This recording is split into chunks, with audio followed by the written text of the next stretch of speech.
confirmation that the live stream has started.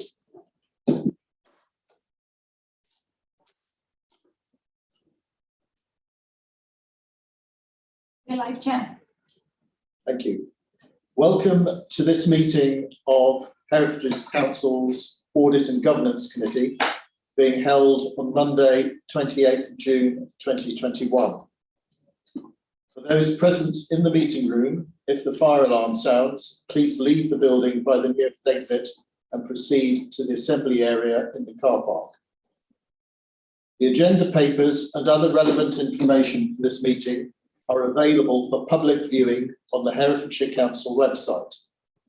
The Council is streaming this meeting live on the Herefordshire Council YouTube channel and is making a recording. To ensure that recording quality is maintained, please speak as clearly as possible and keep background noise to a minimum. Please ensure that mobile phones and other devices are turned to silent. Others are permitted to film, photograph and record our public meetings, providing that it does not disrupt the business of the meeting. If there are any members of the public present who do not wish to be filmed or photographed, please raise your hand now so that any such person filming or photographing may be made aware. Voting will be undertaken by a show of hands in the room, and only committee members may vote. So if I can go to the agenda item 1, apologies for absence. Are there any apologies? Yes, Chair. Committee member Councillor Yolanda Watson, essential apologies. Thank you. Item number 2, name substitutions. Are there name substitutions? Yes, Chair. Councillor Summers is present for Councillor Watson. Thank you.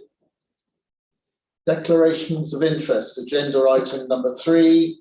Are there any Schedule 1, Schedule 2 or other interests for items on the agenda today? No items of interest. Thank you.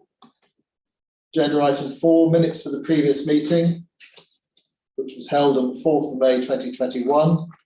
No matters of accuracy have been notified to the monitoring officer. Are you content that I sign the minutes as an accurate record? Yeah, thank you.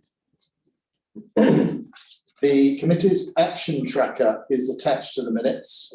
Are there any members who wish to raise any questions on the action tracker? Yes, Councillor Ginman. Thank you, if I may. I'm looking at some of the items in the minutes that say due date, due by 28th of the 6th, for example, occurs on quite a few occasions. I'm looking to see whether or not those have then been followed up and whether they are complete, because it doesn't say necessarily they have been completed, and there are some where it seems as though it's gone over the time that's stated in there, and there's bits are blanked. I'll give you an example. I think there was property maintenance in schools, and it sort of says that it's a year that it's going to be decided on over. Now there's other, I have to find a particular item that might give you an example, but I noticed that these dates, you know, how much we monitor those dates afterwards when we come to this meeting, because it says, you know, the report will be here with us by the end, or it will be completed by the end of June. But then it doesn't say it has been completed. So do we know it has been? You know, I'm not clear that it's allowing that follow-up and being clear that the matter has always been dealt with. Yeah, so where the report, the matter has been dealt with, the report complete column will show that the item has been completed. There are items such as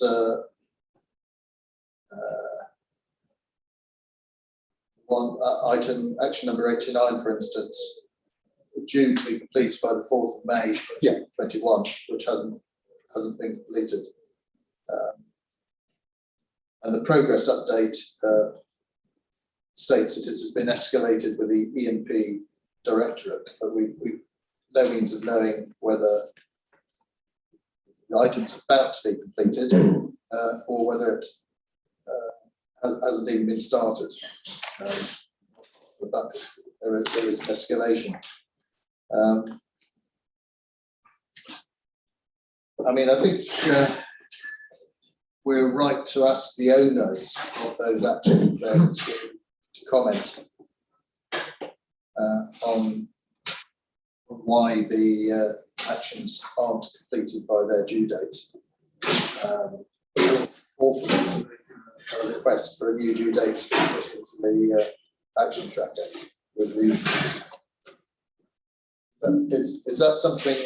It's unusual to take a recommendation from the action tracker, but I think that would be prudent. Then we can understand a little bit more about why an action hasn't been completed by a due date, and there may be very reasonable reasons why that's not the case, but it will help us to understand. I agree with that. There's one there where it just says work in progress, yeah, which was on the 1st of June. So, you know, a little bit more detail would be helpful. Yeah. I think that I can count 9 that were due by today with no completed. So maybe we can get a specific report to the committee on those ones. Can we ask for that recommendation to move forward? That the action tracker include a comment from the action owner as to why there has been delay, and if necessary, a request by them for a new due date.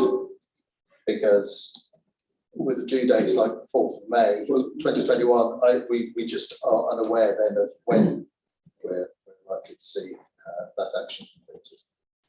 Thank you for that, Councillor Jim. Any other questions?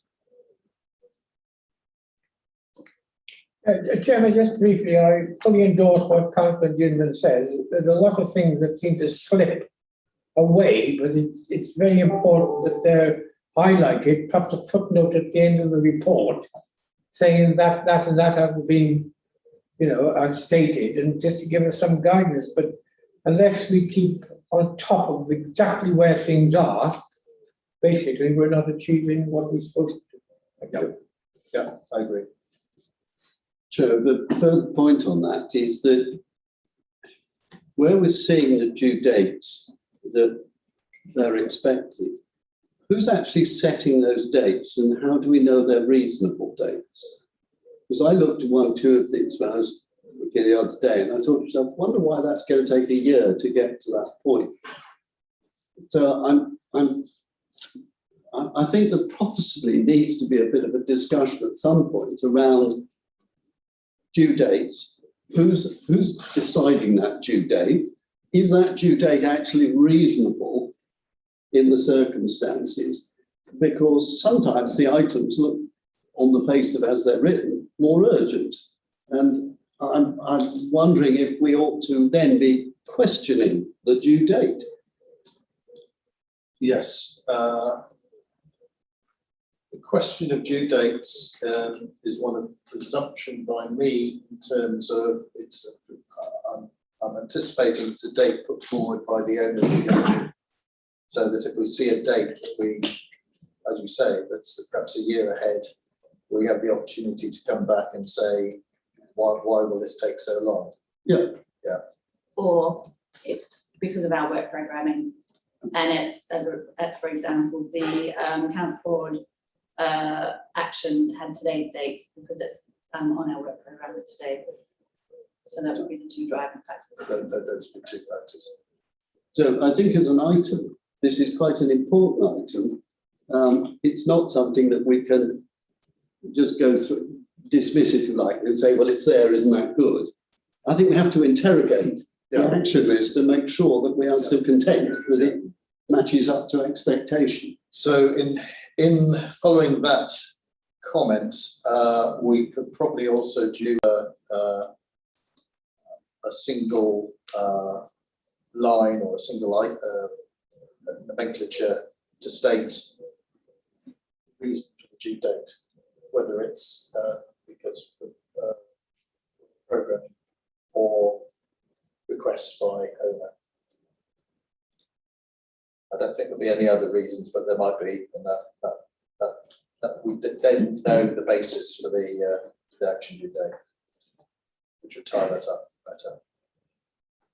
Councillor Bonson. Could I also suggest that similar, I think we requested it with the corporate risk register, if there were updates in the progress update column, that perhaps it's the updates for this meeting are in red, so we can clearly see the changes, and then pick up on those changes each meeting. That also would be good, because there's without referring to the previous action report sheet, it's difficult to see whether these are new comments or whether they were covered from previously. Thank you. Chair, I think it's an important point here is that if the owner of that is actually struggling or having difficulty, we want them to be able to come back to us and say, I've got a problem with this. Yes. They've got to feel willing, able to do so and to explain what the problem is. I think otherwise, dates don't tell you the back story. No, that's right. And we as a committee would rather hear earlier Absolutely. that there is an issue with achieving a date than after the event. Thank you. So I'll move on now to agenda item 5, to receive any questions from members of the public. I believe no questions from members of the public have been received. Agenda item 6, to receive any questions from councillors, and no questions from councillors have been received. So I now move on to the progress report on internal audit activity. Agenda item 7. Just to remind members, the purpose of this item is to update members on the progress of the internal audit work and to bring to their attention any key internal control issues arising from work recently completed. To enable the committee to monitor performance of the internal audit team against the approved plan. And we have 4 recommendations tabled on the main agenda. We have the presenting officer will be Jackie Gooding from the South West Audit Partnership, joining us by Zoom. Jackie will be assisted by Amy Probert, also from SWAP. I'm sure our 151 officer, Andrew Lovegrove, will want to comment on some items. And we have a number of officers also attending virtually, and I'll ask them to introduce themselves when they first speak, but for those who are watching or listening, members of the public, I'll just read out the list of officers and their titles so that you can appreciate who is who. I understand Richard Ball, who was going to be here, has sent apologies, but we have Mark Willamont, the Assistant Director, Regulatory, Environment and Waste, Kevin Bishop, the Lead Development Manager, Yvonne Coleman, the Planning Obligations Manager for Section 106s. From Commercial Investments, we have Chris Jenner, the Director of Technical Services, and as Andrew Husbands, the Strategic Property Services Manager. To deal with Treasury Management, we have Josie Rushgrove, the Head of Corporate Finance, also with her title in respect of accounts receivable. For EHC plans, we have Kathy Can, the Senior SEN Officer, and for Home Point, Sarah Jowett, Head of Programme Management Office, and Andy Churcher, Portfolio Manager. I'm not aware of any other officer that will be joining us today, but I'm sure they will introduce themselves when they come to comment. If I turn to Jackie Gooding, hopefully Jackie, you can hear and see me. Perhaps I'd ask you to introduce your report to the committee. Good morning, members, and thank you, Councillor Shaw. Yes, this is the interim audit progress report to provide an update to members on progress since our last update. I'm going to hand over to Amy, who's going to present the report to you this morning, and then Amy and myself will both be available for any questions. Thank you. Thanks, Jackie. Thank you, Chair. Good morning, everyone. Can everyone hear me? Am I clear enough? Yeah, good. Okay, so this is the internal audit activity report, which includes the progress report for the 2020-21 internal audit plan, the progress report for the 2021-22 internal audit plan. We've got the proposed Q2 21-22 audit plan, and also in this report we've got the counter fraud quarterly update. So starting with the progress report. So the progress reports provide an update to members on the audits that have been completed and also inform you of any changes to the plan. Since our last update, 18 audits have been completed. We've got two audits at report stage and 11 audits in progress. In addition to this, we've completed 2 follow-up audits. So of the 18 audits that have been completed, we had 2 audits with a limited assurance, 6 audits with a reasonable assurance, 3 audits with a substantial assurance. 4 were grant certifications and were assessed as reasonable. We had 2 advisory audits and 1 COVID-19 advisory audit. So in the period covered by this report, we had 6 priority 2 actions agreed. Section 106 had 2 priority 2 actions. Education, health and care plans had 1 priority 2 action. Commercial investments had 2 priority 2 actions, and accounts receivable had 1 priority 2 action. So all of these findings and agreed actions along with their implementation dates are outlined in detail on pages 8 to 12. During this period, no significant corporate risks have been identified. So it's been a difficult year for everyone as a result of the pandemic, and the additional work that we've had to complete has impacted on some of our timescales for completion of our audits. Our priority is to complete the 2020-21 audits ready for the annual opinion, and currently we are on track to ensure our audits are at reporting stage for us to do this. Any audits not completed at the time of reporting the annual opinion will be included for the annual opinion for next year. We have had to prioritise some of our 21-22 audits to be able to meet the grant certification deadlines. So for the 21-22 audit plan, we've completed 2 audits, both of which were reasonable grant certifications.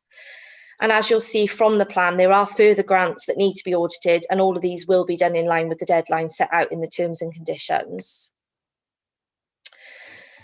So audit planning, on page 21, we've outlined the changes to the 21-22 Q1 plan as a result of requests for additional pieces of work. The majority of these are grant certifications that require internal audit sign-off, as well as a request for a piece of work by the Chief Finance Officer relating to the procurement of the supply and installation of the car park signage. The proposed Q2 plan you'll find on pages 32 and 33. Finally, then, in this report, we've got the joint counter fraud update from the counter fraud specialist and ourselves, Swap Internal Audit Services. This report aims to raise awareness of current frauds and trends and any alerts at a number of levels, so locally, nationally, but also provide yourselves with a quarterly summary update on corporate fraud prevention work that's being undertaken across the council between ourselves and the counter fraud specialist. And that's it from me. So any questions, I'm happy to take those now. Thank you, Amy. Do we have committee? Do you have questions for Amy on the report? Councillor Jimman. Yeah, bear with me because one always has to flick between pages on this computer. Now, for the sake of myself, but I suspect any unsuspecting member of the public that's watching. On page 6, NNDR is reasonable. What is NNDR? Apologies, Councillor Ginman. That's national non-domestic rates, so your business rates. Thank you very much. It is, I think it's so important that we spell these things out for people, councillors, never mind any member of the public who might be watching. So thank you for that. Chair, how do you intend to take this? Because I've got various questions on pages as we go through, and I'm just wondering what's the best way of approaching this. Well, I think what I suggest we do, because I appreciating committee may want to look at some of these level 2 findings, is to move through those from page 8 of the report, page 30 of our papers in succession.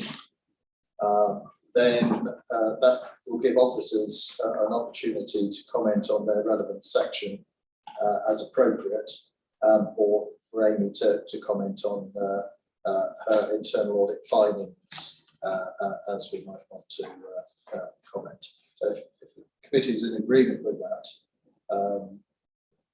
if we deal with section 106 agreements, the limited assurance with 2 priority 2 actions first, if I can ask committee members then to come forward with any questions on that area, and then we'll work through the priority 2 findings, which I think will form the main part of your inquiry. So I've got, I don't know,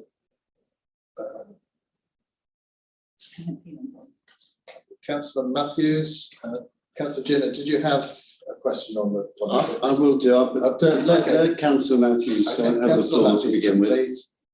Yeah, thank you, Chairman. The issue I wish to raise, obviously there's some flaws and weaknesses in it, but not necessarily in the planning department. Can we be informed if the delays and some of the issues there are caused by a shortage in legal services? Because I know that we've been trying to enforce and strengthen our legal services and complicated contracts, etc. And I can't help feeling that a lot of the problems are caused there. And that's the first thing. And secondly, because of the delay and the things not being enforced, has there been any financial loss to the council through 106 money not being appropriately used? And thirdly, when they say about outside bodies, do they mean outside contractors or parish councillors, parish councils, etc.? Thank you. Right. Amy, I don't know if you want to comment on the first point that Councillor Matthews raised about did you have any finding that there was a lack of resource in legal services which was preventing the delivery of 106? Thank you, Chair. To the best of my knowledge, I don't believe that was a finding, but I would just like to double check my findings. But to the best of my knowledge, perhaps Yvonne can confirm, I don't think that was a finding in relation to legal services. That wasn't a finding, Chair, and I can just confirm that legal are presently recruiting for 2 new highway and planning lawyers for the department. Thank you. So could it be confirmed then that that was part of the flaw in the system? If, I'm not criticising the present legal team, they work extremely hard, but we've been short of legal staff for some time. So surely if you're saying that they were now recruiting, surely that's got some bearing on some of the failings of the 106 money being dealt with properly and the contracts.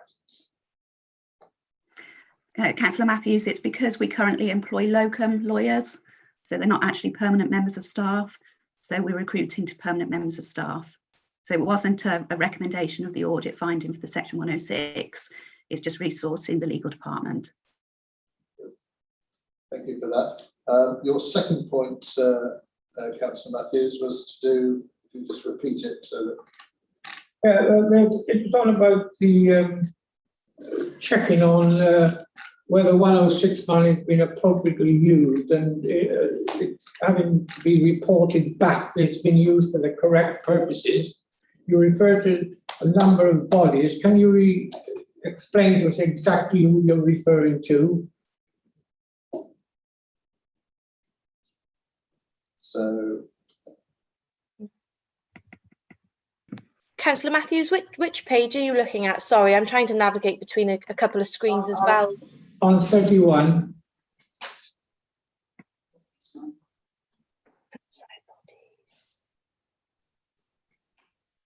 Page 9 of the report. Page just for 9 of their report. of their report. I'm trying to find it as well. For clarity. I think I'm right saying That's that, right, isn't it? yeah.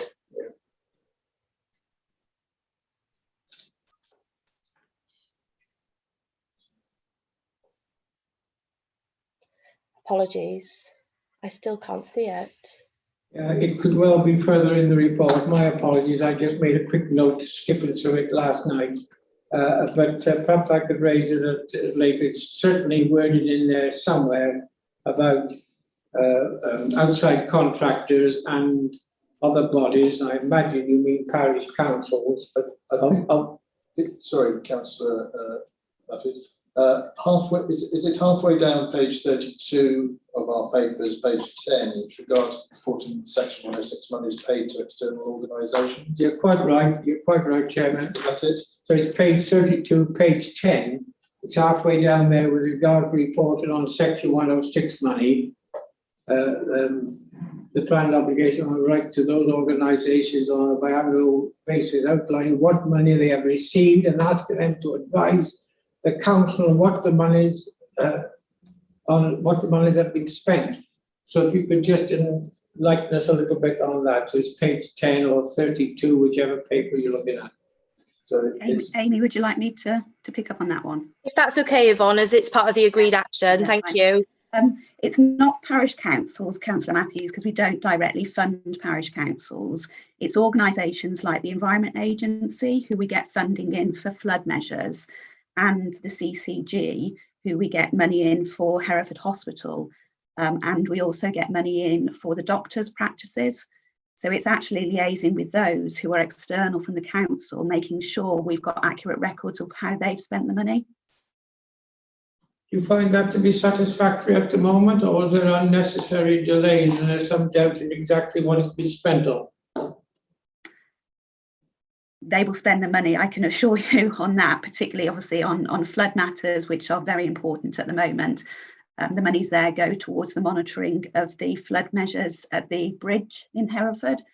And certainly the CCG and doctors are very keen to be spending the money, because we're all aware that there's there is a shortfall of funding for those services.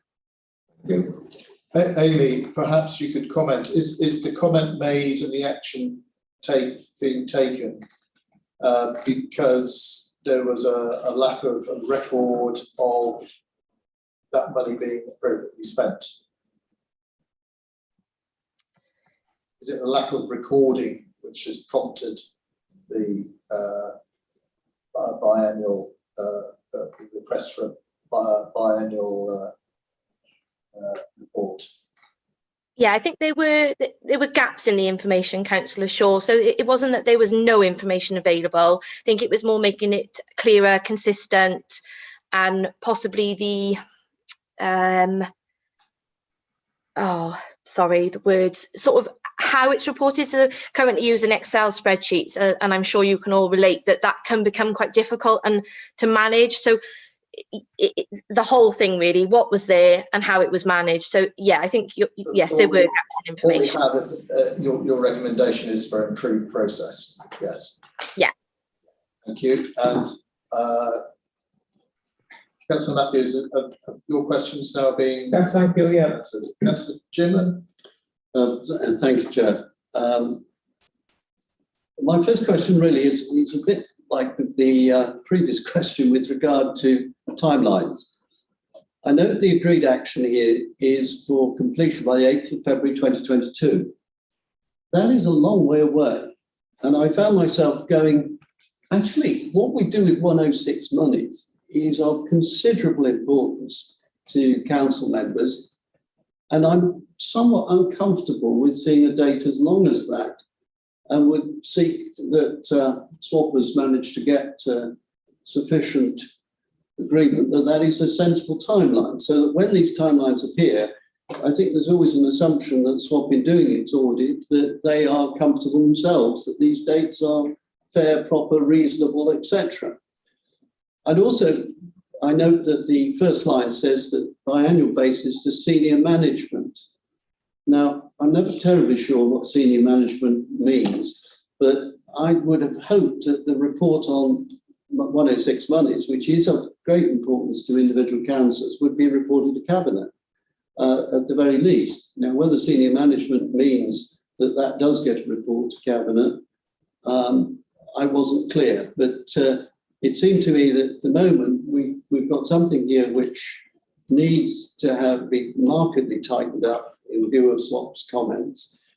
We really ought to be seeking some more reassurance that actions are being taken and with some degree more urgency. Thank you for that. Yes. So I'll ask perhaps Yvonne, you might want to comment on that. I suspect from what Councillor Ginman is saying that if Cabinet is not receiving that report, then there should be a recommendation, or this committee might want to make a recommendation that Cabinet does receive that information if it doesn't already receive it. Yvonne, you might be aware whether that information already goes to Cabinet, or indeed Mark or Kevin might want to comment on that if they're aware. I don't know. Yeah, just for reassurance for Councillor Ginman, the Section 106 is obviously process is ongoing, so we are monitoring sites and collecting monies and spending monies. The long timeline is actually to get a software system in place. So there's something that needs to be developed, and obviously developing a system doesn't happen overnight. That's why there's that long timeline for the implementation date of the recommendation. But the actual Section 106 process is still continuing. So we're still getting the money in and we're still spending the money. In terms of reporting to senior management, that is actually a report to management board. So that is to the chief executive and the directors that sit on that management board.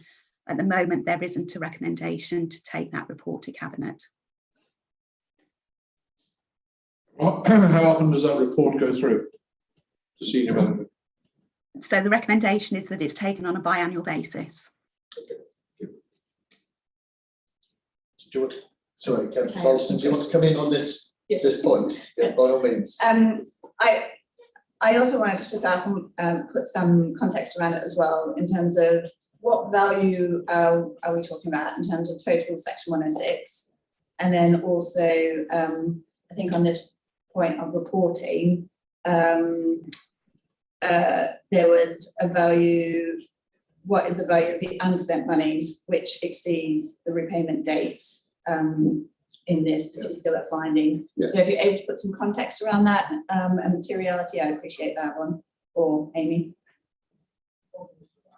Can Yvonne or Amy answer that question on materiality? Yeah, Sorry, go on, Yvonne. Yeah. We currently hold in the council bank account £9,117,549.82, and that is split across 12 service areas of the authority. The largest funding pot we hold is within transportation.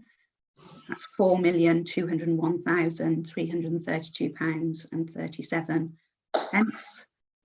And the smallest pot we hold is for public art, which is £1,019.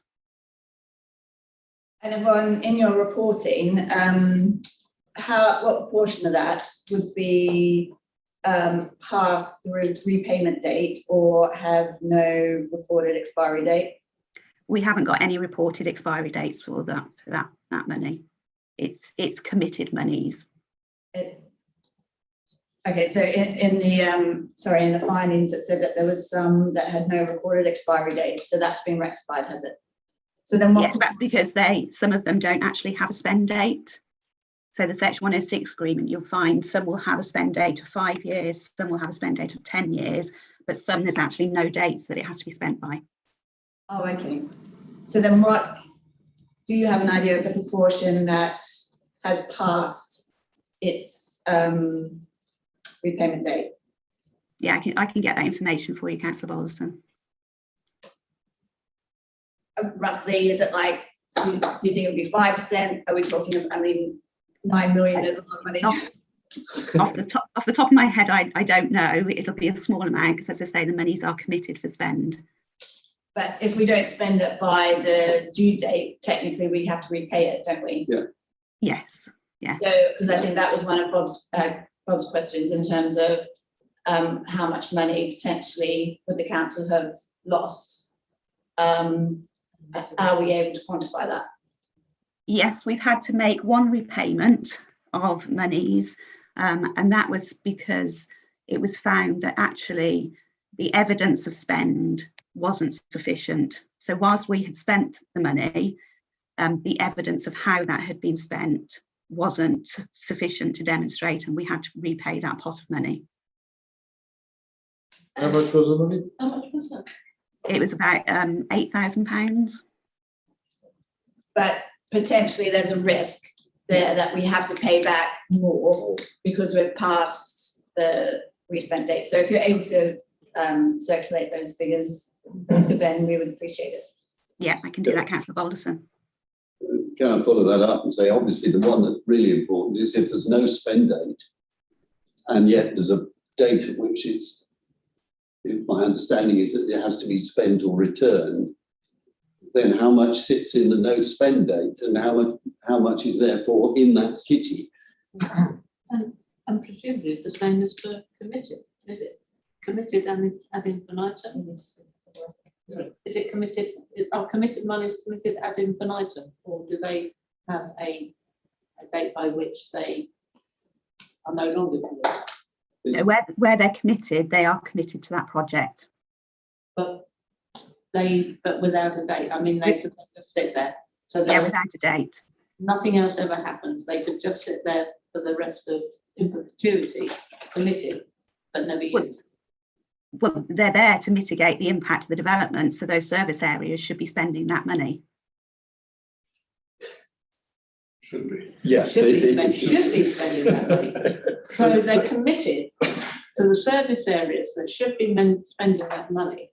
But if they're not spent, there is no process to follow that up. Yes, there's the process that I have to do a annual infrastructure funding statement. So that's produced on an annual basis as to what monies we hold and what's been spent within that year. But the process itself still allows for money to sit committed, but not spent, and to sit committed But I would, and for forever. but I would be following that up with the service areas, asking where they're spending the money. And certainly, I know it's a case that's been raised with education. They have been recently asked by the new interim director where the monies are being spent. So when you follow it up, you strongly recommend that they spend it, but it still might not get spent. Otherwise, they'll lose it and we'll have to repay it. We don't want to be repaying Section 106 monies. Yeah. You also say there's a devaluation there as well if it's not spent within a period highlighted. So therefore, are you pressurising people to spend it as soon as possible? Well, they have 10 years. That's what the legal agreement gives them. Yeah, the different legal agreements, the different Section 106s will give them different periods by which funding must be spent. And I think what Yvonne said is that some of the Section 106s have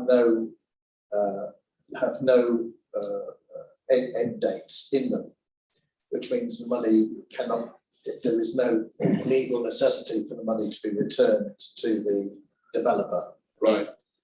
Don't forget the Section 106s are contributions of money made under tort by the developer to mitigate the effects of their development. And the tendency is that any mitigation should be done within a certain period of time. So most 106s. My point was with the spend was, for example, it's been devalued by X absolutely. Period. Yeah. So that was my concern. We won't want to get into detail, but some Section 106s historically can be pooled, so the spend won't be made until a number of contributions from different developers will have come in, pooled, and the new classroom built, or the library extension made, or whatever the purposes of the funding is for. I think what else Yvonne Coleman's made is that the current system of recording this, I think, is in a big Excel spreadsheet, which is proving most cumbersome in respect of the continued expansion of 106 as development continues, and therefore the date, if I understand it, the 8th of February 2022, is to allow for the design, procurement, and hopefully installation of a software system to make this whole process more transparent to management and to officers. I've got Councillor Summers has been very patient, waving his pen at me, but I'll ask him to come in at this point. Okay. Thank you, Chair. I know very little about finance, so it seems, and I've noticed after over the past 5 years, that 106 money seems to be much more complicated, and obviously by this meeting this morning, too complicated.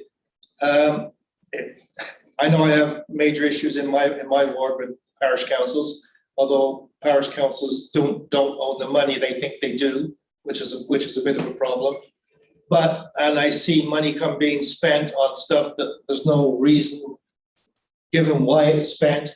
So I think we need better communications on 106 monies, and I've brought this up a couple of times to different people over the past couple of years, and we don't seem to be going for it. I keep hearing, well, it's in-house, it's being done. I should say not in-house, but it is being looked at right now, and we're coming up with some decisions. Well, when are those decisions coming is the thing, because 106 monies, it's one of the profile things that the people see out there. They see that more than anything else. They know about 106 for some strange reason. They know about 106 monies.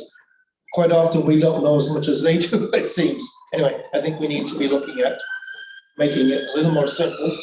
And also, something I asked for a year and a half ago, because of Little Jude Church and we have meetings, is we need a breakdown of what monies there are. Parish ward councils need that information, so if they're asked about it, they have some way of answering those questions. So we know nothing. We have to depend on asking a question to someone else who actually at the moment I'm finding doesn't know anything either. So, what are we doing? Anyway, that's just my opinion. Thank you. Thank you. I'm not sure there was a question there. It wasn't really a question, it was just a statement. One of the point you did raise is how do councillors know what Section 106 is available in their wards? The Excel spreadsheet does is a tangible item. I know because I've seen it, so I know it exists. I'd go to perhaps the 151 officer or Yvonne might want to comment as to the availability of that document to councillors. Is that document made available on councillors' request? Should I come in here? There is actually a self-serve facility on the council website. So there is a planning obligations web page which sets out what planning obligations are. And then there is a search facility which is linked to the master spreadsheet where members can actually search by their ward or parish or by the gain type. So if you wanted to see what transport monies were available across the whole of the county, you can search for it. If you're interested in a particular development site, you can search on that, and that produces what monies the council currently holds. It's actually monies that the council are in receipt of. So if you've got development in your area which actually hasn't started, or if the trigger points for payment haven't been met, then those won't appear on the website. It is actually monies that the council physically holds, but there is that search facility that you can use. Thank you, Yvonne. I think perhaps a recommendation might be that use of that facility is included in the councillor training. And also, is it consumer friendly? Is the big thing. I've used it, it is. Well, you're better, you're smarter than I am on that stuff. I wouldn't go that far. Thanks. So perhaps a recommendation, it's included in the council training, and councillors can then say whether it's consumer friendly or not. I know Amy Probert wanted to come in, so I'll ask Amy to come, and then I'll go to Councillor Matthews. Thank you, Chair. Just quickly, Councillor Jimman, on your comment around the dates, and this is a really good example where some of the dates look longer than perhaps they need to be because of system updates, and that is something we find. If you've got a system update, that can take longer, and we have talked about making that clear in our agreed action. So it might be XYZ is actually achieved by this date. That last element of it, that is system upgrade, that sort of thing, will have a different date to make that really clear for those reading it, that it's not that nothing's going to be done until February 2022, and there are different parts to it. So we have taken that on board just to give you some assurance. Thank you. Thank you. Councillor Matthews. Yeah, just to elaborate a little bit on the 9 million that's in the system, is that an extremely high figure at present, or is that something like the normal? And what's the reason for the delay, why it's not being distributed and used for the purpose it was intended? Councillor Matthews, I don't think it's an unusual figure for Section 106 monies. It's being proactively spent. I think where you've got projects that potentially need an amalgamation of funding, so as an example, education, where they may have a capital build, that Section 106 money may be a small part of it, but actually they need further capital monies to actually complete that project. The transport element, I know there's been concerns from members about the spend of those monies, and there has been a piece of work being done as to how that is best processed, whether it is through an open tender process, whether it is through our contractors. That is being looked at, and we are now looking at bringing resources back in-house to actually manage the spend of the Section 106 highway monies, because at the moment we don't have that resource within our engineering team. So we're looking to bring that resource back in-house to start spending and getting those projects done on the transport monies. Thank you very much. Thank you. Councillor Dodson. Yes, thanks, Chair. I've got a couple of questions. My first one is sort of more process related. So we've talked a lot about sort of long in the future implementation dates to accommodate software development. When internal audit recommendations have a budget impact or indeed raise risks that may not necessarily be in the Directorate Risk Registers, and this might be more a question for you, Mark, how do the internal audit recommendations then, what's the process for this to be then included into the budget and the risks be registered in the risk register?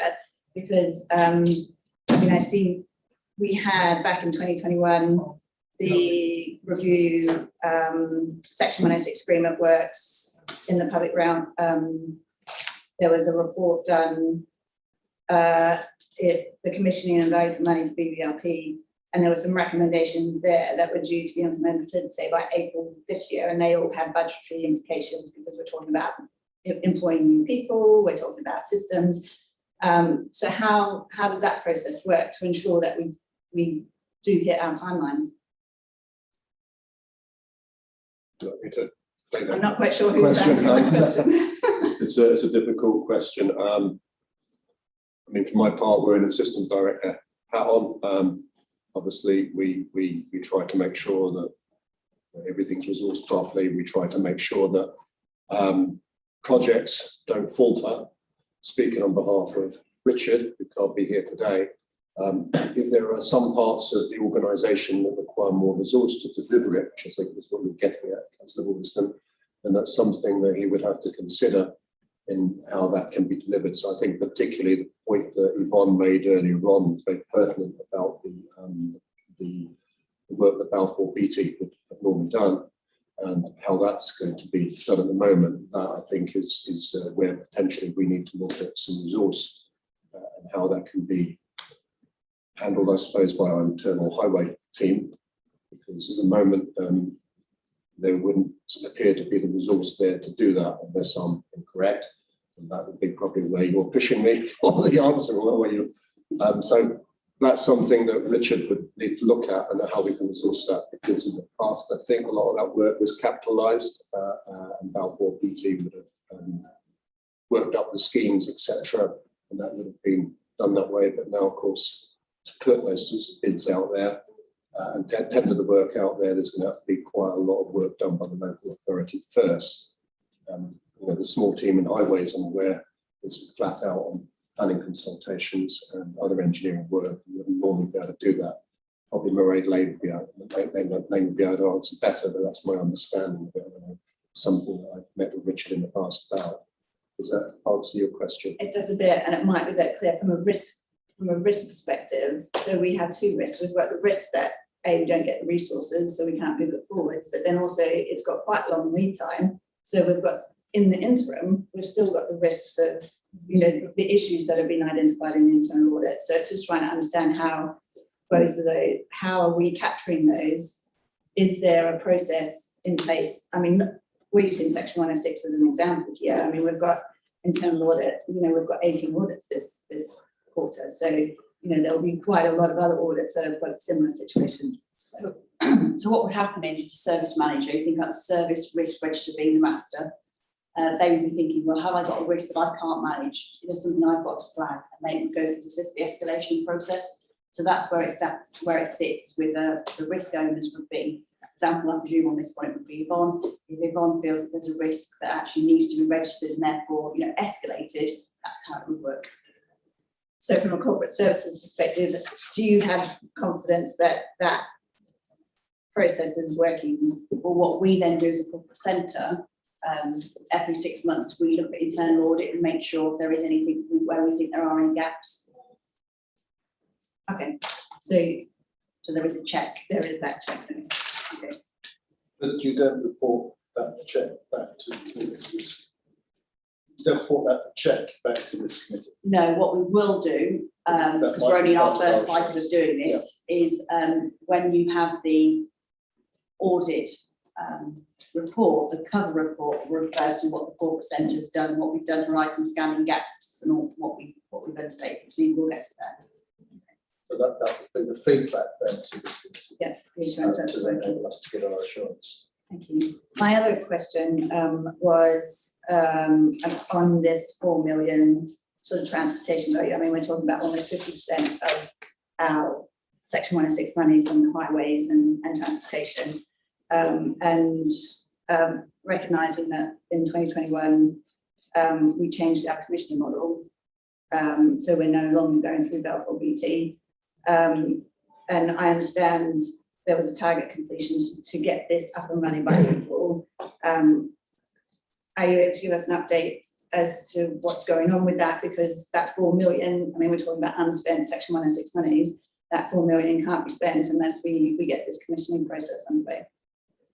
I'm unable to update you at the moment, but what I can do is speak to my counterparts, give my Murray Lane to find out how that might have been progressing. So back to you. I'd appreciate it if we could minute that we get a response on that. That would be appreciated. Thank you. Councillor Ginman, you're on my list. Yeah, but thank you. Really, just to come back and say, I think this whole 106 area can we make a recommendation that it might be sensible to have a paper on it and how it works and what's going on, and that might be of interest not just to this committee, but broader. This is fairly clear listening to the questions coming today. We're talking somewhat beyond perhaps just simple audit. We're actually talking about functionality. And it seems to be a bit of a gap in knowledge. And I think that I'm getting thumbs up along the line here, that it looks as though it might be a good thing to put it in front of councillors in some format. Right, so recommendation, Chair, Kevin Bishop wants to speak, if that's okay. yep, please. by all means. Thank you. Thank you, Chairman. Yes, I've already picked that note up, and further enhanced training will be undertaken for all members on Section 106, so that we can pick that up with them as part of the planning training. We'll have a special session for Section 106 and how members can, one, access it through the planning applications, and how members can also access it again through the system which is now being incorporated onto the website, which is available for anyone to access, members of the public, parish council, etc., as well as members. But we will do a complete training package on that. Thank you, Mr. Bishop. That would be welcomed, I think, by those that haven't considered the dark arts of Section 106 and how it's arrived at. Councillor Bartlett. Thank you, Chair. So I think, Councillor Boston, you've probably answered quite a lot of my, or asked and got answers to quite a lot of my questions. It was around that process. And I think what I'm looking at on page 9 about the agreed action, I suppose might relate, Amy, a little bit to how SWAT will then feedback on this action rather than our side. So we've got some agreed actions about a report that could also include the following information. So it's still not clear what the actual information is in that report. And then there was a virtual meeting on that being arranged for the 18th February. So, and again, that came out of an agreed action, but we don't have any feedback on that meeting. So we're sitting in here with some agreed actions that have already happened, but we don't know what the outcomes were. And where does that go with audit to feedback to us from the audit side, whether SWAT are happy that their agreed actions have been carried out? Is that the same process, or is that a slightly different process? I'd ask Amy just because I'm just no, that's fine. Amy, would there be a follow-up report on this, given it's a priority 2? Yes, Chair. So we follow up on all the audits with limited assurance. We come back, we do a follow-up audit. If it's a priority 2, we look to do further testing to gain the evidence and the assurance that we need that things are rectified. In addition to that, we can be asked for to attend. So we've actually, since our audit report's gone out, we've actually attended a meeting with Yvonne and a couple of other officers to talk about the potential software processes that could be put into place so that we can comment there and then as to whether we think it would reduce the risk. Is it suitable? So we can have ongoing involvement, but yes, we will come back round and follow that up formally, and you'll see the results of that in this report, as you have with the other follow-up reports we've done this time. Hopefully that answers the question. It does, thank you. Sorry, thank you for that clarification. If I could just ask, we'll move on to some of the other items within this section in a moment. If I could just ask Andrew, or Amy or Andrew, the audit on Section 106, was this in, you'll have to excuse my not looking at whether it's in the audit work programme, or was this one that was requested by the Section 151 officer specifically as an addition? That's a good question, Chair. I think it was part of the audit programme, part of our sort of scanning the horizon of things that we need to have a look at. Right, so that had been picked up on the additional horizon scanning, which is good. And now that you've seen the results of the section of the audit, are there any concerns that it raises with you in regards to the Section 106 monies that are in that we're in receipt of, but have not yet spent? I have a number of queries on that, and I think I share the committee's concern about the pace of the money being spent. I think members have highlighted the impact of inflation, so the spending power. The longer it takes, the less we get for it.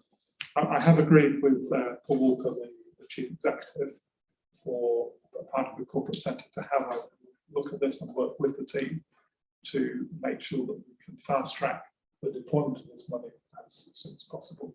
And the council has, by agreeing its financial procedure rules, and there are other parts of the constitution, we can in effect lend the money to ourselves for certain schemes that we see as a priority.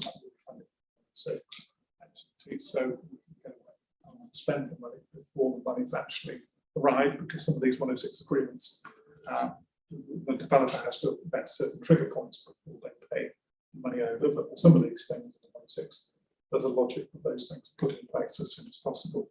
So that's another thing that we're looking at, because to date, nobody's actually used any of that facility, which poses a question in my mind that other people aren't aware of it. And I think we've already talked about the need to have a training process to make members aware of that, because you're the best people, because you know exactly what's happening in your patch, what they will be for some of the crossing or a community centre, or that type of thing. That we want that built as soon as possible.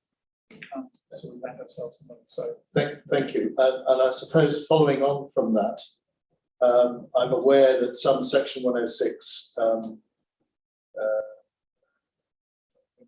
term is the sort of contribution dates relate to the development or certain activities on the development, which can be delayed by a number of years. Is it possible within the Section 106 a legal agreement to have those sums index linked? It's not something I've ever seen done, but I just wonder if it is possible to do, so that we're in a period of fairly low inflation at the moment, but I'm conscious that that might not always be the case, and whether those sums should in some way be index linked as a matter of course might be something that can be introduced. I think, Chair, for the agreements that we already have the money in the bank for, they are existing agreements. Most impossible, I would suggest. Yes, those arrangements. In terms of agreements that are being negotiated at the moment, then there is the potential for trying to reach a sensible arrangement for the conditions in there. I suspect there will be quite a strong pushback from the other side to avoid I'm sure it will be something for negotiation, but I think the team have heard the committee's views on that. And I've got sorry. Yeah, Chair Yvonne Coleman would like to come in, please. Sorry, Yvonne. Yeah, sorry, Chair. The section. Oh, am I muted? No, I'm not. The Section 106 contributions are index linked, and they're index linked from the date of the agreement to the date of payment. So, for example, if you had a Section 106 agreement that had 4 trigger dates in it, you would do an index link calculation at every point of requesting the payment. Excellent. So that particular avenue has already been covered. Councillor Ginman. Just to clarify that point, the monies that we have, the 9 million unspent, is any of that still subject to linkage, or is that money that's now in the bank and devaluing, which is how I take it to be? That's correct. My understanding is that as well, yes. Yeah, yes, and to follow on that, it seems to me that even if there's a legal limit in terms of when these things should be spent by, there actually ought to be more of a prioritisation of ensuring that spending occurs in a timely manner to avoid the very essence of the loss of that indexation. I mean, 10 years, you could halve the value of your money. So the idea that the legal limit is a target, it isn't. It's actually disaster if you've almost reached that target. Therefore, the way it's looked at should be incentivized to spend, not incentivized to keep. Indeed, yes, and if I would hope that the software being designed or investigated would provide some detail of the length of time that money, as it were, has been in the bank, and any funds that have lain in the bank for a long time should become under increasingly high scrutiny as to why they haven't been spent as yet. Can we probably draw a line at this point and move on to education healthcare plans on page 32? We've moved on a page. We'll have to I think we'll have to up our work rate at this space, but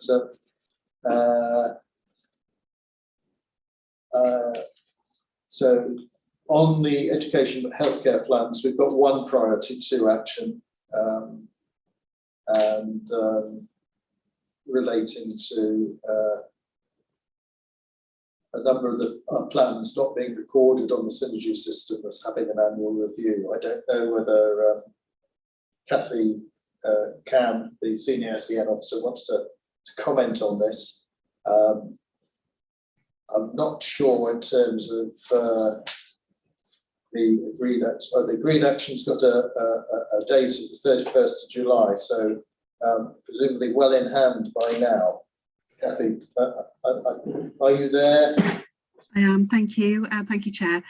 So the Synergy system is the system we use to register all of our annual reviews, all of our planning system for young people who have additional needs and who have an education, health and care plan. So annually we record the actions of the school and the outcomes of the actions by the school.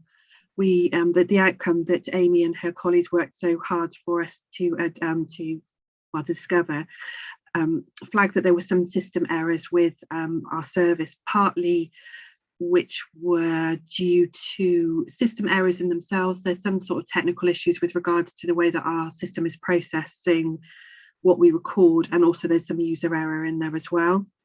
So the intention was to have a look at individual cases, because the amount of work that was required to look at the sample that we had was so immense that it was something that was outside of the sort of the area that the audit team could reasonably be providing, and it was very specialist too. So it's gone back to our service, and that's currently in hand and being looked at by our business support colleagues. So it involves looking at whether or not the error is as a result of the system not being working properly, or my colleagues, my team, perhaps not being sufficiently trained, or there being issues with regards to another factor that we haven't considered. So there's lots of things that are in hand at the moment. It is in process, and we would hope to have an outcome as planned by the date in July, as you mentioned. There's also an intention to update the system that we use, probably using a different element of the Synergy system to enable us to better record what we have, and that's in process also. So that's a longer project which will take probably another year or two to come to fruition. Thank you. Committee, Councillor Gindler. 50% of the plans weren't there. Yeah. It's not just a question of audit and finding it, it's what's the consequence of it not being there. And I just wonder, when I read that, I thought, well, 50% of something that should be done not being done usually has a pretty important consequence. Yes, Councillor Jim, and thanks for that. The issues we have not necessarily mean that the actions haven't been taken, it's just that they haven't necessarily been recorded correctly. So what we're measuring here is the returns from the annual review process for the EHC. So the content of the Education, Health and Care Plan is reviewed and amended potentially every year. So what we're asking the schools to do is to look at that, send us the information through, and then we'll make a determination of whether or not there's any changes required, and update plans accordingly. So what this audit was picking up was what we were recording back from schools. So it might be that all the reviews have been held, everything's been done appropriately, all the paperwork is correct, it just hasn't reached us for a particular reason, or it's reached us and we've not recorded it properly, or it's reached us, we've recorded it, but it's not been reflected in the system for some reason. So it doesn't necessarily mean that no action has been taken, it just means that we haven't recorded it correctly. So that makes it very difficult to see what's happened, but which is obviously not a good system to be working in. So I can sit here feeling assured that no child has suffered as a consequence of this failure. I cannot guarantee that no child has had no impact as a result of this, but I think that the 50% is not a reasonable, it is not a correct figure to be reflecting on. I think that there are probably reviews that have not been held, but I would imagine that is a handful rather than 50. But that's why we're doing this extra dig down work to be completed by the end of the term, more or less, so we can see exactly how many children were impacted upon directly and make amends and make checks and ensure that this doesn't happen in the future. So I think the follow-up audit by SWAP will be of great interest to the committee, and that's legitimate in terms of what it does find. Yeah, absolutely. Yeah.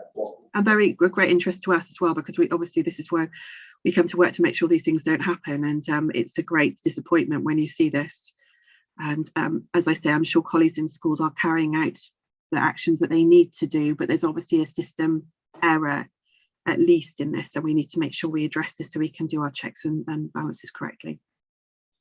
And this is a process error, or you describe it as a system error, but essentially it's an error in our management process that wasn't picking up the fact that this work wasn't being done. Yes. Thank you. Any other questions from committee on this item? No. Well, thank you. Thank you, Kathy, and we'll move on to the next item with priority two actions. Page 33 of our papers, page 11 of the report on commercial investments.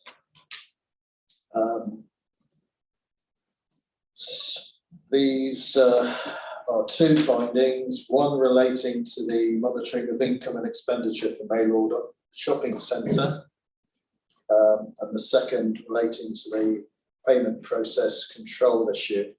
So we'll take the finding one first. Does anybody have questions? Yes, Councillor Matthews. Yeah, in respect of Mainland Orchard Shopping Centre, the following issues and weaknesses were identified. The agent did not pay the quarterly payment, and it was chased by the council in March 21.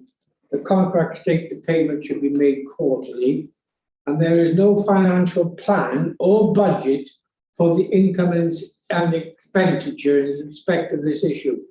Can somebody explain? That's all a little bit, how can I say, what it should be, and on a project like this, it should be managed far more stringently in that, consider a large sum of public money has been put into that scheme.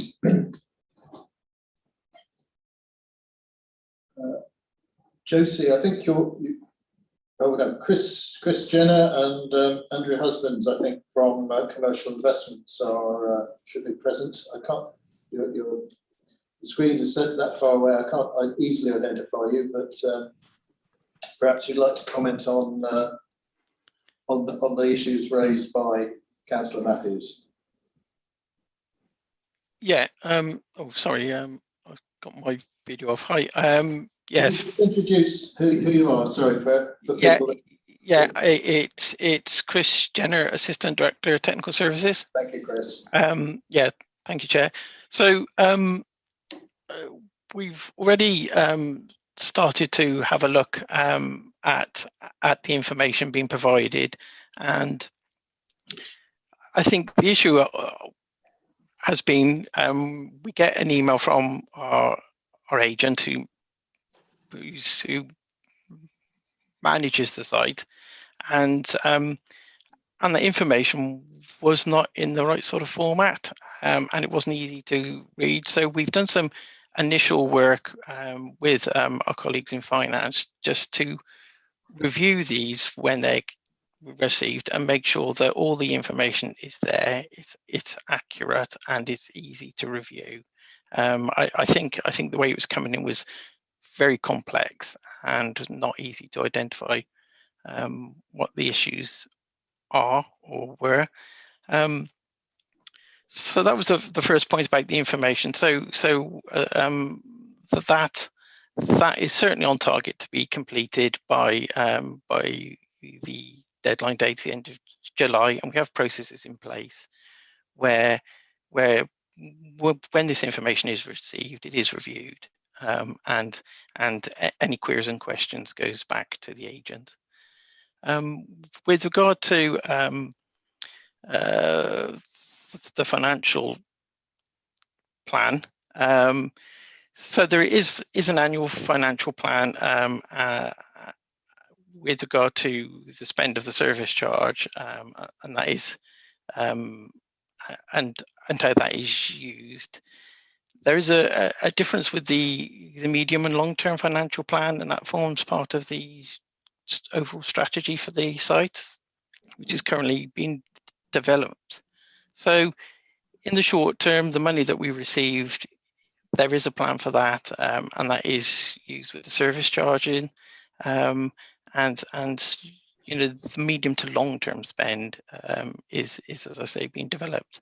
I don't know, Andy, whether you wanted to just elaborate on that a little bit more.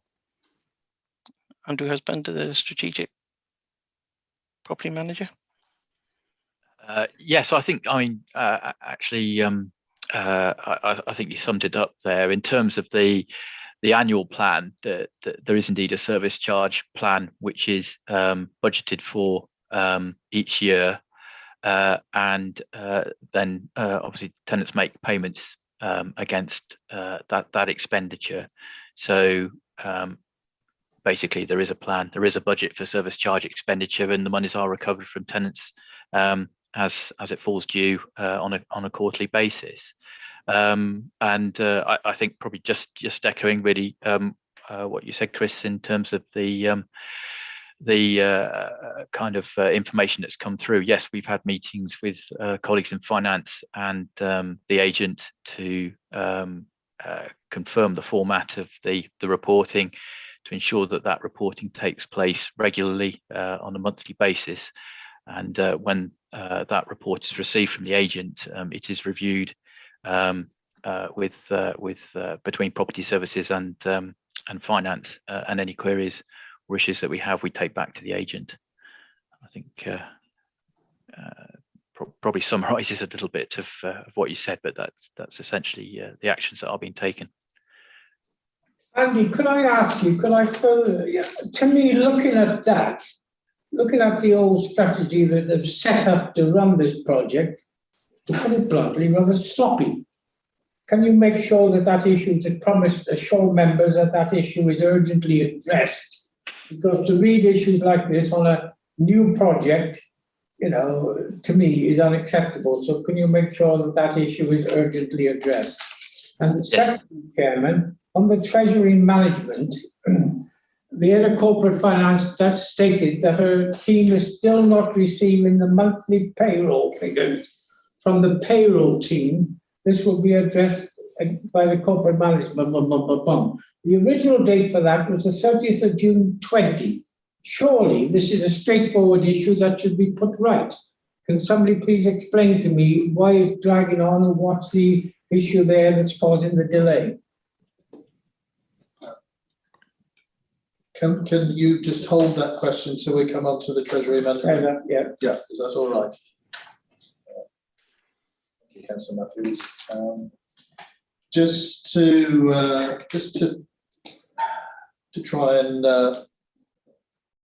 set some scenes for this. The service charge I would anticipate is set for the year up front and then invoiced quarterly on the due dates. And then there's a reconciliation at the end of the year, presumably for any under receipt of charge for what the landlord spent on the building and what has been invoiced to date. Is that then included? I presume that might then be included in the next year's charge, or is it included within the final or the first quarter of the following year? Question, I suppose. And the bullet points in terms of the recent payment from the agent included a significant deduction, 172k for expenditure paid on behalf of the council. Is the agent then expending monies for service charge items, which, it's really a question as to how this happens and what procedure, if there is, in place for authorising spend, or one that you're intending to put in place for authorising the spend. Yeah, shall I answer that? So on the first point, yes, you're correct. There is an annual service charge budget, and payments are made by the tenants quarterly. Any surplus within the budget or deficit at the end of the service charge year is either as a deficit recovered from the tenants, or if there's a surplus, that is more often than not shown as a credit against that particular tenant's service charge going into the following year. And the basic service charge year for Mainland Orchard runs to the 30th of September. So obviously at that date, that's when the accounts reconciliation will be done by the managing agent. Sorry, the second point, I think, in terms of the expenditure items, the 172k, yes, those are items that are expended by the agent in terms of managing the centre, so principally service charge items, but they will also cover other elements of charge, such as void rates, obviously rates in respect of void premises, which the council would have to pay as landlord, and likewise void service charge contributions as well. Right. Thank you for that. Yeah, Councillor Summers. I'd just like to know 172,000, how that's broken down. Do we see a breakdown of that money? It just says that we significant deduction for expenditure paid on behalf of the council. Do we know what it is? I'd be interested. Yes, I mean, I haven't obviously got that to hand, but specifically that information is held within the statements that are provided by the managing agent. So we will have a breakdown of that. Yeah, any breakdown, though, I suspect might include commercial information. Yeah, that's what I appreciate that. It might need to be. They can get around that. So it could be provided to you in a council capacity, because I understand that your interest, but there may be some commercial confidentiality I appreciate associated with it. Perhaps one for all swap is the bullet point in terms of the most recent payment includes that significant deduction. Did your audit include other payments, and were other deductions also made in other payments previously to this one? I don't know if Amy is able to answer that. Thank you, Chair. To be accurate, I'd have to go back and check the sample of payments we checked and come back to you, if that's okay. Okay, thank you. Councillor Harvey, you're welcome to ask a question or contribute. Yes, thank you, Chairman. I just wanted to say a big thank you to SWAP for picking up on this. I know it's a bit of a needle in a haystack. You never know what you're going to get when you're just dealing with a set of sample documents on an internal audit. But clearly, it's concerning that a contractor working for us is able to deliver us net receipts without themselves raising invoices for charges that they say are due. and effectively those monies to disappear into their own system. Even if they haven't raised an invoice, how are they placing those monies in their own accounting? So I'm very pleased that that this has been raised. Clearly, if it can be done on this item, it may well be able to be done on other contracts, and it's something that we need to pick up on and deal with, and that's the importance and the value that that having these internal audit investigations provide to us more broadly.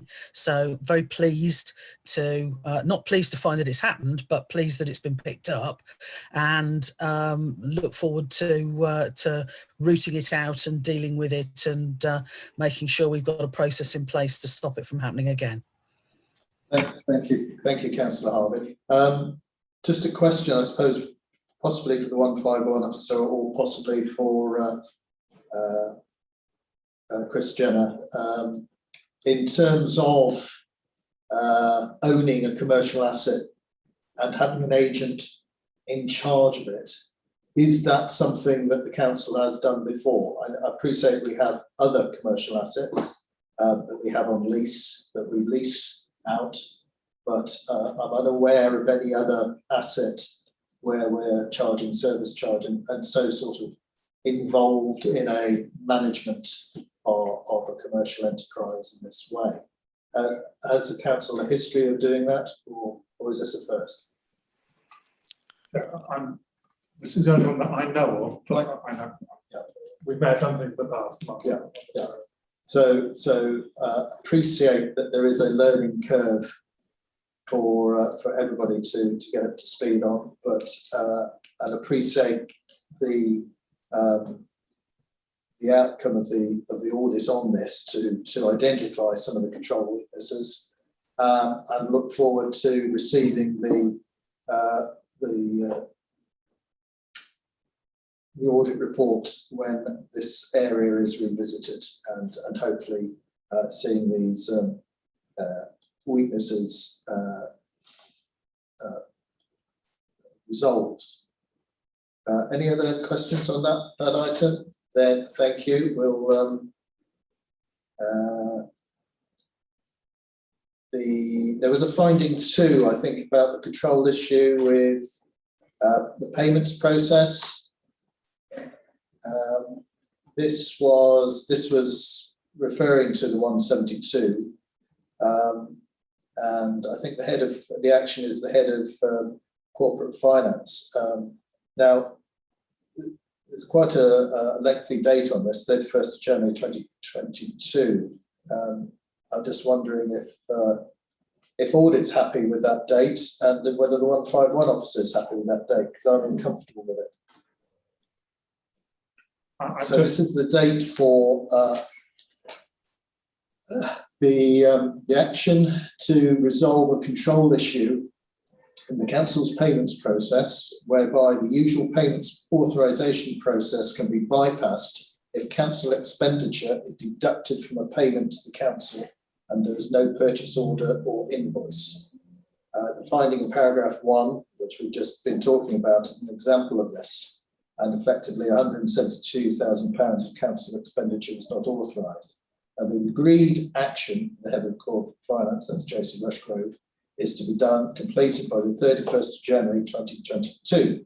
And my question really is internal audit happy that that such a control issue resolution can be delayed until then, which will be the next review and update of the council's financial procedure rules and processes, or should there be a process put in place ASAP to resolve that? And I don't know whether internal audit's got a comment, or whether our 151 officer might have a comment to nail that down. I share your concern about the fact that this is happening. We're making sure it doesn't happen. The date that we've got here is the date that this committee is scheduled. It's on the cycle review of the financial procedures. So maybe a suggestion is that we take this item up, bring the review of that as forward, and put it into your work programme that we can bring that through, so that enables the council, this committee, to formally agree the revisions. I do show so that this shouldn't be happening, and we'll take the steps to make sure. I think my concern is not that when it's reported to me or reported to, I think concern of the committee must be when it's reported. It's when the action will be. Perhaps Josie, you might be able to shed some light on this. Yes, certainly. We've addressed the issue of deducting expenditure from income in relation to this particular commercial investment. So that doesn't happen since this is identified. We have the usual PO approval process being followed. And we did take a wider review of whether this kind of action was being taken elsewhere, and we didn't identify it. So the referral to January 22 is to actually document in our financial procedure rules that we won't do this. Thank you. Well, that illuminates that particular point, I think, quite well. So the accounts receivable, moving on, is one priority 2 action. And the debt recovery policy and monthly reporting procedure are not up to date. And the agreed action is from the Revenues Manager and Head of Corporate Finance, Josie, again on 30th November 21. Any questions from committee on this item? Councillor Balderson. Yeah, I was just hoping, Josie, you could provide a bit more comment around this, because from reading the small paragraph that we've got in our report, it appears to me that our age debtors report hasn't been operating appropriately, i.e. we've had no accurate age debtors report. Is that correct? Or is it just a small portion of age debtors that hasn't been working? What we found is the age debtors report does work. However, the way it's cascaded to managers of budgets wasn't useful for their needs. So we've revisited how those reports are presented. They do refer to the general ledger code in way it's presented to budget holders so they can interpret the results better. What happens at the moment is quite manual. So what we've been working on is issuing statements to customers, which is quite a surprise that you think that would be happening. But age statements to customers are a manual process. So that's something that's taken up a lot of time for the team to get automated. And going forward, when we say referring cases for court action, the debt recovery policy does permit that. But what we want to do is be more prescriptive on how visiting offers would support that work. We haven't got round to revisiting the debt recovery policy for that action. Court action on debt recovery didn't really take place during the pandemic, so I don't think we've lost a huge amount of ground. However, it is unfortunate that it's been deferred to November 2021. We hope to get it in place before then, but that is the date that we've got in the action plan.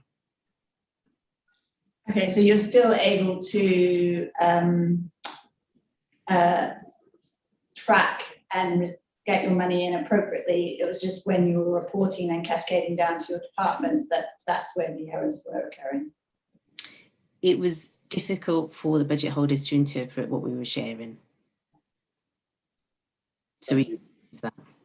But yeah, we certainly knew who money and from what date. We could get that from the system. So the communications to the external customer, they were working because they take place through the debt recovery team.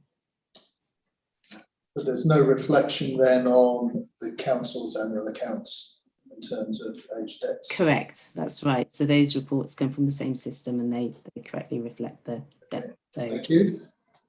Any other questions on that item? No. Okay, thank you.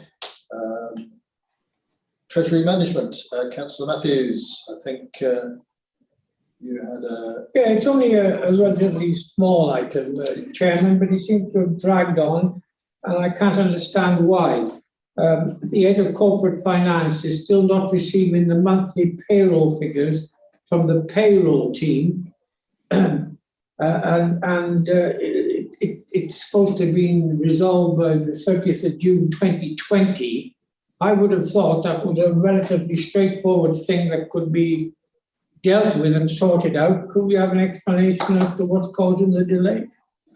Josie, perhaps you can just Yeah, you're perfectly right, Councillor Matthews. It is simple for the team to send to our team. The issue was that because the systems are integrated, you have to send the numbers on the day that you generate the numbers. And that was something that the payroll team were genuinely forgetting to do in time pressures, and that has been addressed. Even though we've got the 30th of June 2021 on there, I have seen that data now being shared. I think perhaps that again highlights that we need to question some of the dates here with some caution, because the scenarios are portrayed in a more alarming way than they might be. Just following then for the final, sorry. Can I just ask Yes, a question? yes. Just from a process perspective, these are follow-up. We're onto the follow-up audits, aren't we? So I went back to the committee's previous report on recommendations that Paul Harris brings to our committee, and I was expecting both Treasury and Home Point recommendations to be seen in that report, but I didn't see them. So I'm just trying to understand, because obviously this should have been picked up where these are long outstanding, well, for Treasury, it's a long outstanding recommendation. So I would have thought it would have been picked up as part of our reporting to the committee prior to this point, which it hadn't. So if that's something that perhaps Paul could take away to look at, just to make sure some of these follow-up audits. I went to November 20 because that was the committee. I'm not quite sure if that whether it's just a timing issue, but it didn't come up in that report that he gave to us, which I think is the last one. So if we could follow that action up and just confirm, that would be great. Thank you.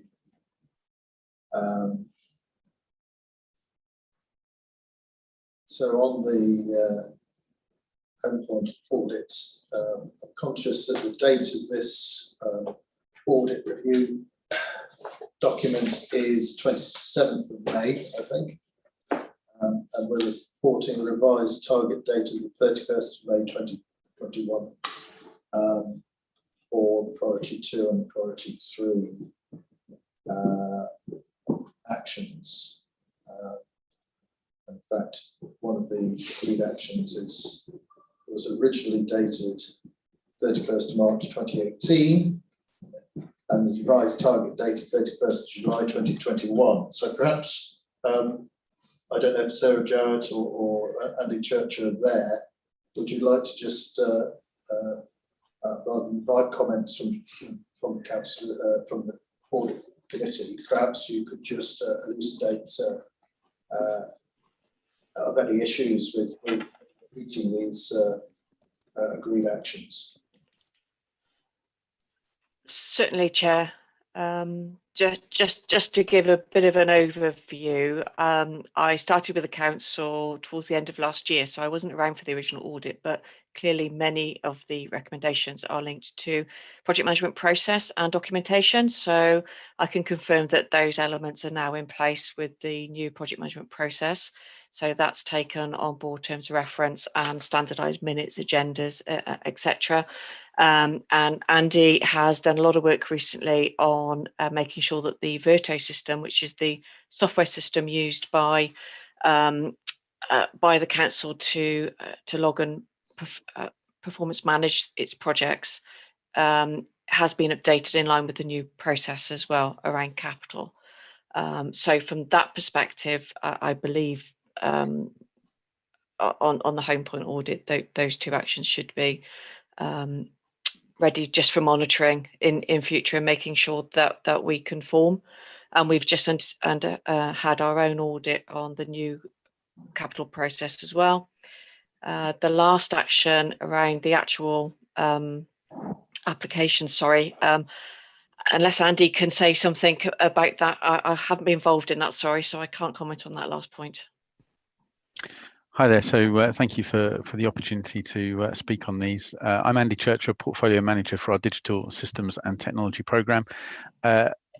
The first two, as Sarah says, I think the delays where we originally asked for a longer time period to deliver those changes were because we undertook a full review of our project management processes. We brought specialists in to look at how we were managing projects, identifying the fact that there were risks around how we were doing that. And as we brought the council's capital processes into the corporate program management team, we felt it was appropriate that we didn't assume we were able to do that with the systems that we had in place. So we asked for an extension there because we were making significant changes to that process, and it wasn't appropriate to make these initial changes before we did that. So we've had that extension, and as Sarah says, those changes have now been implemented in practice and in Verto as well. So decisions are recorded in Verto as we would expect, and all project boards have their agendas, action points and decisions captured within Verto. So when you go into those, you should be able to see those elements in every project that we manage. In terms of, I can comment on the housing operations and strategic housing element of this, because I was the project manager who delivered this project in the first place. So we closed the project during the last year, having implemented the new software. It was a significant change in terms of how we manage our partners, the registered providers of housing, and provided information to them. But we managed that within the project.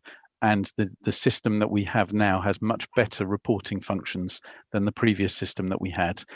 I have to say, I'm not able to tell you whether those are being used as well as they could be, because that was transferred to business as usual.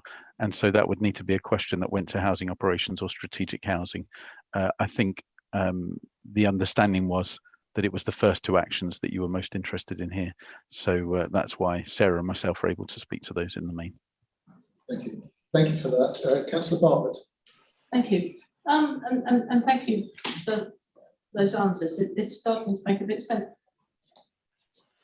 What I don't get, and again, it might be because I'm new to this. So we've got an overall follow-up audit on Home Point, and then the brief action, first brief action on page 14, all seems to be about the system itself. Should that not be on a separate heading? These are actions about the system itself, because then when you get to page 15, the brief action is the action about Home Point. So I'm a little confused as to how it's reported in the swap document, because I just feel like Home Point is covering two things. It's covering Home Point and the project and the whole of the Verto. Yeah. And shouldn't they be slightly separated out? Or is that, am I just not understanding this properly? I can probably answer that question for you. In this particular instance, the original audit was the change of the system. So as Andy outlined, he was the project management of that new system being implemented. As part of that audit, because it was updating the Home Point system, we also followed up the recommendations from a previous Home Point audit. So what you've got here is a follow-up of the two audits around the project implementation of the system, but also almost a follow-up of a follow-up of the recommendations actually relating to Home Point. So that's probably where the confusion has come, and perhaps in the future we could add a sentence in there just to break that down for you. But what we do tend to do as internal audit, if we're auditing something and there is a pocket of previous recommendations, we'll capture them at the same time so that we're not looking at things in silo, we're looking at what's been done in the past. So it's just an amalgamation of audits there. Hopefully that makes a bit more sense. But that will be made clearer in the report. Yeah. Perhaps we could ask that those points in future are made clear in the report as to which follow-up, which audit the follow-ups are relating to, because the audits will by their nature have occurred quite a bit in the past, and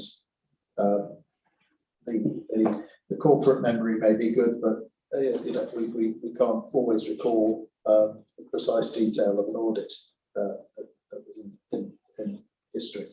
Sorry, Councillor Ginman. Yeah, thank you, Chair. I think you're almost stealing the thunder of my point here, which was that you've rather got the feeling that I've got a theme of dates today.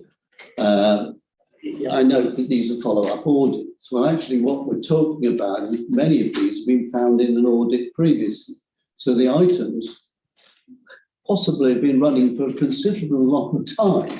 The follow-up audit is then still finding, presumably, the same items, or some of them are going to be the same item. Therefore, I find myself looking at original target date here. It says priority to original target date, 31st of March 2018. Right. We then got a revised target date, 31st of July 21. Now, that is a heck of a long time that's gone on between, maybe perfect just reasons, but as the innocent reader of this, it appears to be that this was picked up at an audit at some point, way back in the mists of time, gone into a follow-up audit, maybe one, maybe the second follow-up. I don't know how many follow-up audits are. I'm not even sure I know what triggers a follow-up audit, because I look at one or two of these things and wonder whether there ought to be a follow-up to the follow-up, because there are some significant items being found there.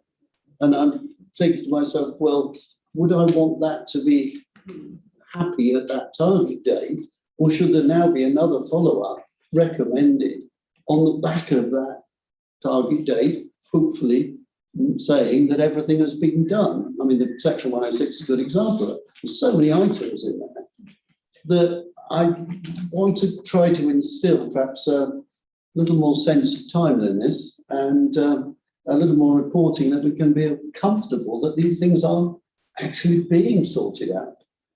I think you're quite, in a way you're right. It's only vigilance that picks up the target date and then the delivery date, as it were. The question in terms of follow-up audits, I think follow-up audits are always done when there's a priority 1 or a priority 2 finding by SWOP. But I'm interested in page 15, where we've got, as you say, the revised target date of 31st of July 2021.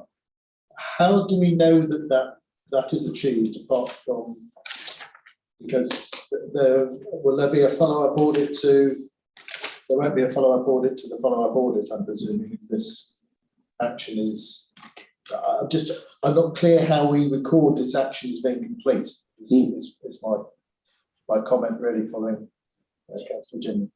I don't know, Amy, if you're able to help. Yeah, yeah, of course, Chair. So there wouldn't be an immediate follow-up of the follow-up unless we were asked to. You know, we can do that. That the process isn't to do that. I suppose what would come into play then would be the council's agreed action tracker, and it would be picked up through that process then. Right. So can we just ask that Paul Harris can confirm to us that this action will be picked up on his action tracker? Because if Paul doesn't pick it up, it will be easy to lose this in the mists of time as internal audit reports go on. Councillor Bolton. Thanks, Chair. Yeah, I think once again, systems and budgets, you know, all of these recommendations have got budgetary implications, and I'm seeing long delays because somehow all the delays are where we require resources to get it done. So I still have concerns that if internal audit are raising risks, or in order to mitigate the risks, money needs to be spent. I'm still not 100% sure that it's being captured, and because we're seeing these delays. But one of the question that I did want was more to ask, which was more high level, and specifically about Verto. What percentage of the capital budget would you say has now been transferred onto Verto?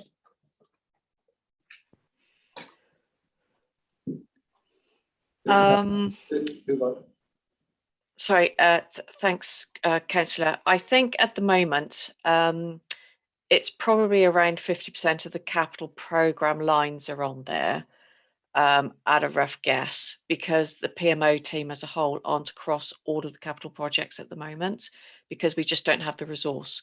So clearly what we're doing is prioritising, but also that services for the smaller project lines are actually putting the information directly onto Virto themselves as well and managing that.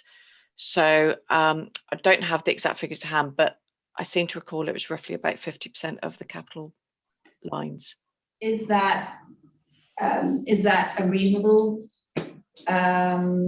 place to be at this point in time? Or should we expect more of the capital budget to be on Virto?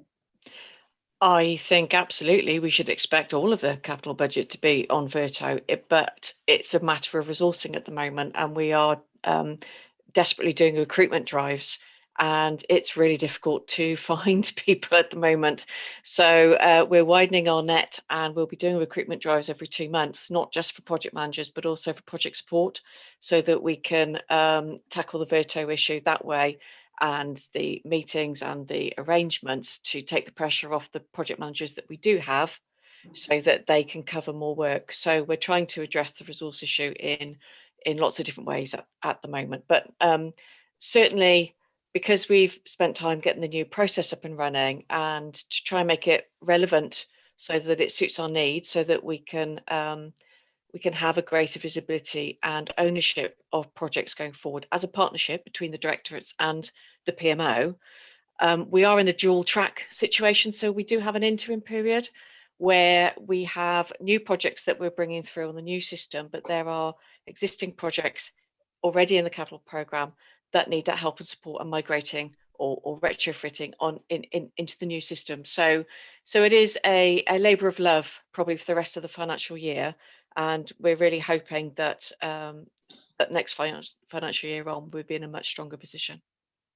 Yeah, because that, to me, I'm quite concerned about that, because I think from an audit and governance perspective, we've seen a number of reports come to us with failings due to historic failings due to project management, and authorization points and things like that not happening in the way that they should have. And we were getting assurance that as the project would be transferred onto Virto, Virto has got the right internal control structure, so we will be hitting those authorization points. So with only 50% of our capital budget, or roughly, being transferred on Virto, for me that's still a significant control weakness, which I don't know how that could be further highlighted, because once again we're coming down to budget and resourcing issues, not progressing significant risks that have been highlighted by internal audit. But this one, we say that the resource is the problem here, not the budget. We can get people to do the job. That's what's being said. Yeah, right in that. But if 50% of our budget, our capital budget, is not within Virto, then the internal control environment around those 50% of capital budgets, we don't have that assurance. Perhaps Sarah, so we've got Councillor Harvey present in the audience, as it were. But has this point been made to knowledge to Cabinet, that they are aware of this resource issue being a sticking point in delivering what has for quite a time been quite exciting and quite hopefully a good resolution to the issues that we've had in capital project management specifically in the past. I just, you're recording a resource issue in terms of people, but I'm just wondering, does that implicate budget as well? And are Cabinet aware that this issue is ongoing? I'm sorry, Chair. I didn't mean to interrupt. Sorry, I think it's a little bit of a time delay on my end. I just want to say that although there is an issue with reporting projects onto Virto, all the projects actually report to a project board.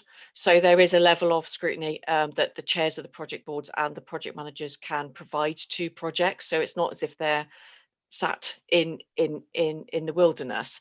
So they do report, they do provide highlight reports and give updates.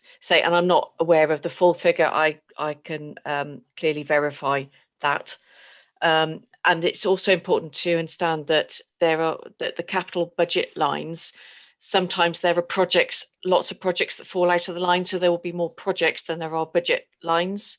And the resource issue clearly is quite a recent issue, but we have been raising that and making our management structure aware of those issues. We recently did a redesign which ended towards the end of April, and we've been doing some internal recruitment to new posts as part of that, and then we were able to go external. So I think we've had one external trawl. And of course, with the way that we're trying to focus on priority projects at the moment, what we've been doing is taking internal resource to focus on priority projects. So we've got the same amount of staff, but they're doing slightly different roles at the moment. So that's why we're doing a recruitment drive to get in more support level in order to release the project managers time to do more, so that more can get onto Virto as soon as possible. Thank you. I think, Councillor Harvey, did you still want to comment on that?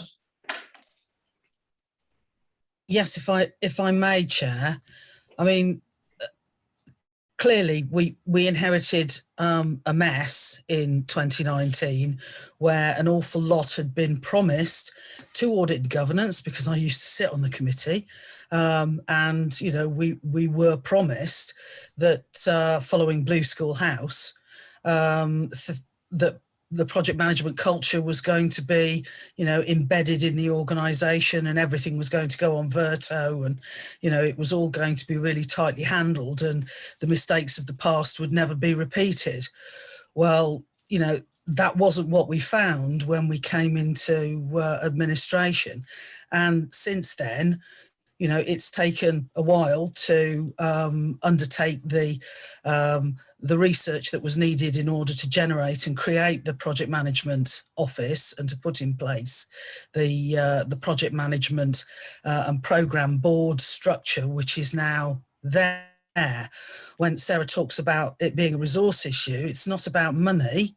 Every project has budgeted within it the cost of its project management, which includes, you know, putting it on the finance systems, putting it on a project management system, and managing it, you know, in a proper and professional way. What we're struggling with is having enough people who have the right skills and capabilities to be able to undertake that work. And project management is not something that you do, you know, that anybody does, and that you do, you know, as a sideline on your day job. It, you know, it is a skill in its own right, and it hasn't been treated as such in this council up until now, and it jolly well is now. So, you know, we're having to try and find out whether we've got people who've got, you know, project management lights hidden under their bushels, and, you know, bring them out and bring them on and encourage them with that skill set to get involved in doing more project management work where they're already part of our staff base. And when we run out of internal capability, we have to start looking outside, and that recruitment process takes time, because we want to bring good people in who can add to the good team that we're building, and can spread that project management culture and ethos throughout the whole organisation. You know, we're starting off with the capital projects because they are so important, they're so critical, and some of them are so pear-shaped. But, you know, we're having, you know, we're wanting to take this ethos and approach across everything that we do. So it's taking a time. We can't build these things quickly, and that's why there's, you know, a bit of a gap between, you know, what we've got and where we'd like to be, but we're closing that gap as fast as we can manage it. Thank you. The committee certainly recognises the importance of project management and the unique skills that qualified project managers possess. Councillor Ginman. Can I just check? I note in here it says the e-learning package is in development expected June 21. That sounds as though it's quite an important thing for there to be in order to extend the education and the knowledge on Verto. And then the other question that sort of comes out of this is a number of times in these reports, there are comments about software packages and difficulties and adapting and so on. Verto seems to be becoming a god. I'm always nervous of that when people say, well, you know, it's the answer to everything. And I just wonder if Verto will almost certainly be something that it's tailor-made and used in different areas in different ways. And I hope that in doing any audit, we look at the reliance upon it and it's how well it does work in all the situations it's being put into. Because it may well be that it has flaws in it or difficulties or areas in which it will need to be, people will need to have further education and adjustment. Thank you. I think point well made, Councillor Ginman. In terms of the training package, would Sarah or Andy be able to comment on that? Well, I'll come in quickly. Thank you, Chair. Just on the e-learning package, we've done quite a lot, hopefully, so far. We're doing the leadership group. I've been invited to some service teams, done some training for members around the new PM process. And the e-learning package is something that I'm currently writing. We do have a resource issue on the Hoople side to develop it, but I'm just scoping that out, and we are hoping to get that out shortly. And what that will do is just continue the training opportunities for people, so that people in the services who need to work with us or who want to develop a project can look at that and they'll understand the process. So it's not a training package on project management. This is a training package on what our process is now it's been agreed. The other thing to say on that is we've just spent a lot of time updating our intranet page, which you can access off the front page of the council intranet. The audit report we've just had was very complimentary about that. There's a lot of information, a lot of guidance on that. So that's also another useful training tool. So we're trying to get the training packages out then at all different levels as and when required. So that will be completed shortly, and then Andy can talk to you about Verto. And I believe he's done a quick check on Verto as well and may have an adjustment to my very estimate of 50%. Thank you for that. Thank you, Sarah. Chairman, could I just come in there? Just to say, I think we're a lot higher than 50% in terms of the number of projects, lines of the capital programme that are on Verto. I'm a lot closer to Verto than Sarah is, it has to be said. And so we are doing that. So I acknowledge that there is a gap there, but our numbers are much higher. Can I suggest we take an action away? And I think this needs doing anyway. It's probably being done somewhere, but that we get some assurance for you about the number of lines on the capital programme that are being managed through Verto now. And I think it is a lot higher than expected, but I can have that done within a week. There's no problem with that. So I will happily do that for you. I think that would be a good recommendation for us as a committee to make. Just the number of lines and the proportion of the capital spend. So we've got some materiality to the numbers that you'll be giving us in terms of both the numbers of projects and i.e. the numbers of lines and the overall value of those. Yes. Okay. Thank you. Okay. Thank you. We just need to go on to look at Appendix C, I suppose, of the report, the revised internal audit work plan. Is there any comments on the revised work plan from committee? Councillor Balderson. Yeah, thanks, Chair. Yeah, I've just got a couple of observations. I see much of the 2021 plan is now in progress or has been reported on. We still have quite a bit of Q1 to get started. So I've got a question as to how realistic is the Q2 planning? Are we going to be actually able to achieve that, or are we delayed? And then also I noticed that there's a significant increase in recommendations and specifically priority 3 findings in this quarter. I mean, it's really fantastic. We've had that's the first time in a while we've had a really meaty internal audit report. So, you know, you're getting back up to speed with things, which is great.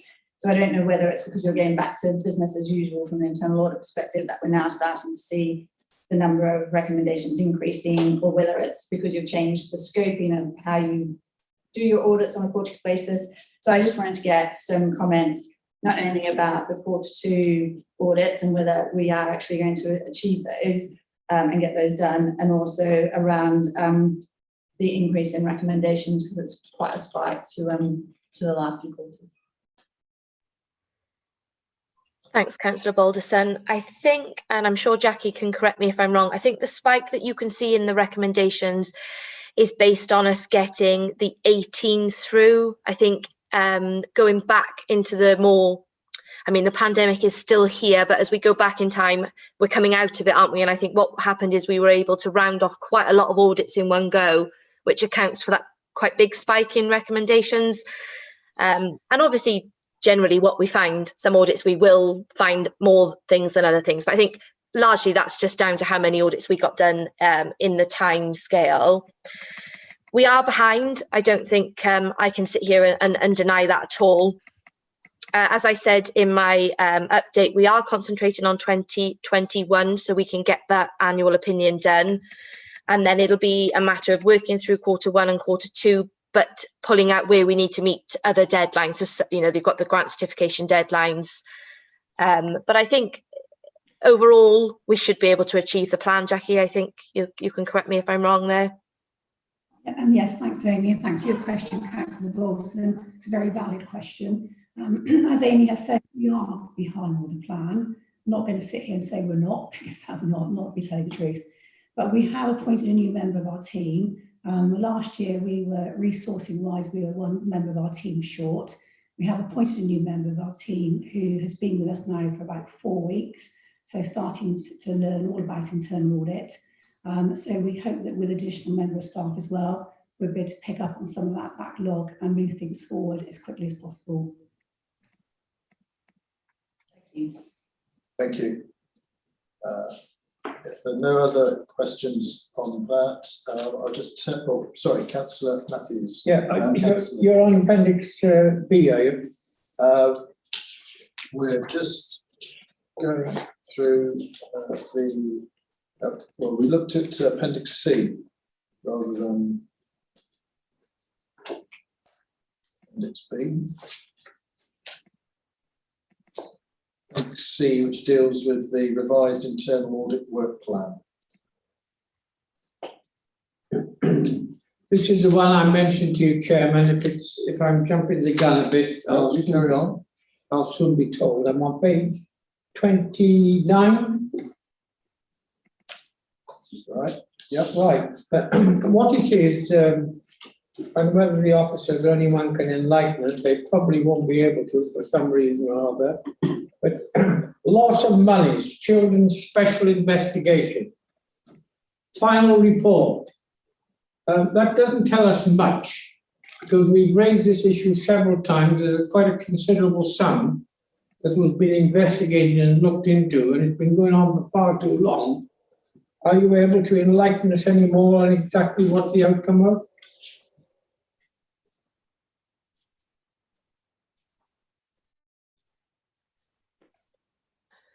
Thank you, Councillor Matthews. I'll answer that one. Yes, the investigation has been completed, and we did give a brief update at a previous meeting. And I think the Section 151 officer also updated, and there was a sum of money that went missing. The result of our investigation was to give a number of recommendations to change in process to ensure that this would not happen in the future. And those recommendations have been accepted and been addressed. Has the case itself been satisfactorily resolved? That might be a question for the 151 officer to answer. Well, I think, Chair, or we might say that the matters are resolution is, covers a number of issues, and the money hasn't been recovered. And as a result of the investigation, we're very unlikely to recover that money. The money has been lost. My understanding is we have reported this to the police. Now they will have to deal with it themselves in terms of what they do with it. As Jackie has said, we have made a number of changes based on their recommendations that we have put in place. But so sadly, the money has not been recovered. But you can give this committee assurance that the changes made would or should prevent a reoccurrence of this type of incident. Thank you, Andrew. Fine. Yeah. Thank you. Sorry, Councillor Summers. I think no. Okay. So if I can just move to the last piece of the internal audit report, deals with the quarterly fraud update. I think this is in a way for us for information. We've got a report on our own counter fraud and corruption strategy that we'll be moving on to agenda item 8. So unless there's any specific questions on this item, I'll move then to our recommendations, and turning to Ben, we have recommendations A to D are noted in our agenda. I don't propose to read them out. Ben, have we've made a number of recommendations during the meeting. I don't know whether you've managed to. I've got a few, Chair. I'll read them out. Some of them you might feel are actions or recommendations, but I'll let you determine that. Okay. You mentioned at the start whether or not you wanted section where the report on section 106 money is being held by the council to be reported to cabinet. I don't know if you want to take that as a recommendation. Currently, it goes through management board suite, as we heard. Cabinet receive management board information. They don't receive the management. They don't receive the management board. So it would only be decisions. So I think where that conversation got to was that we training for members. I think that's where we got to. Obviously, if there was a decision for cabinet, it would go to cabinet from management board. If not, it would be an item of scrutiny. Perhaps we have the members training first, and then look whether we think actually it needs to be referred to scrutiny. So it's a recommendation that members should receive training as outlined on section 6 by Mr. Bishop. Yes, indeed, thank you. Indeed, so the training will be held for members in relation to section 106, including facility to access publicly available information, but also about the general process of reporting and what have you. The other item that you mentioned was you wanted information on position with section 106 repayment dates, so dates on these members. You also mentioned you wanted further information on the treatment of section 106 monies for highways and transportation. I don't know whether it intended to be circulated widely, but you mentioned subject to commercial sensitivities about the deduction of expenditure in relation to Mainland shopping centre be circulated to committee members, or just Councillor Summers. Would all committee members want that, or something that Councillor? I think it's sensible just to send it to all committee members. Just by balance on it. Mr. Lover suggested the potential for bringing forward the financial procedural rules and processes to an earlier point in the work programme. I think the committee was satisfied by the response given by Joseph Ashgrove that the action itself addressing the issues raised has been carried out. So I'm content, unless committee view otherwise, to leave the work programme as is. Okay, straight for that, thank you. Also just wanted to make as an action point really, rather than a recommendation, that may clear in future internal audit progress reports which specific audits the follow-ups relate to. Yeah. And also wanted the follow-up audits completion to be captured in action track with the headed corporate performance. And finally, that the number of lines of the capital programme and proportion of capital spend being managed to Virto be circulated to members. Thank you. Yep. I just have one point to add to that, just on the section 106. I'm not quite sure if you said it then, but I was interested to quantify the value of unspent money which exceeds the repayment date in comparison to the 9 million odd that we section 106. Thank you. I'll adjust the earlier one about the section 106 repayment date. I think that last one, I think it was that we wanted to understand how that money was set out in terms of timelines, and that was one specific part. But I think if we understood the timelines of that money, when it's portioned, when it should be spent by, and how much hasn't been, I think that would help our understanding. Give some market assurance and understanding. Yeah. Thank you. Can I ask that we vote on the recommendations as read out by the and actions as read out by the clerk, and include the recommendations on the agenda papers A to D, and vote on those. In favour? Thank you. None against? No abstentions. Right. So thank you to all officers for attending for that item. Before we turn to agenda item 8, the counter fraud and corruption strategy update, I note that we're 10 to 1. So we've employed our time most effectively on the internal audit report, but I think very valuably. But would any committee member like a short comfort break? Are we content to plough on through the content? Everyone's content, right? So turning to agenda item 8, then the counter fraud and corruption strategy update.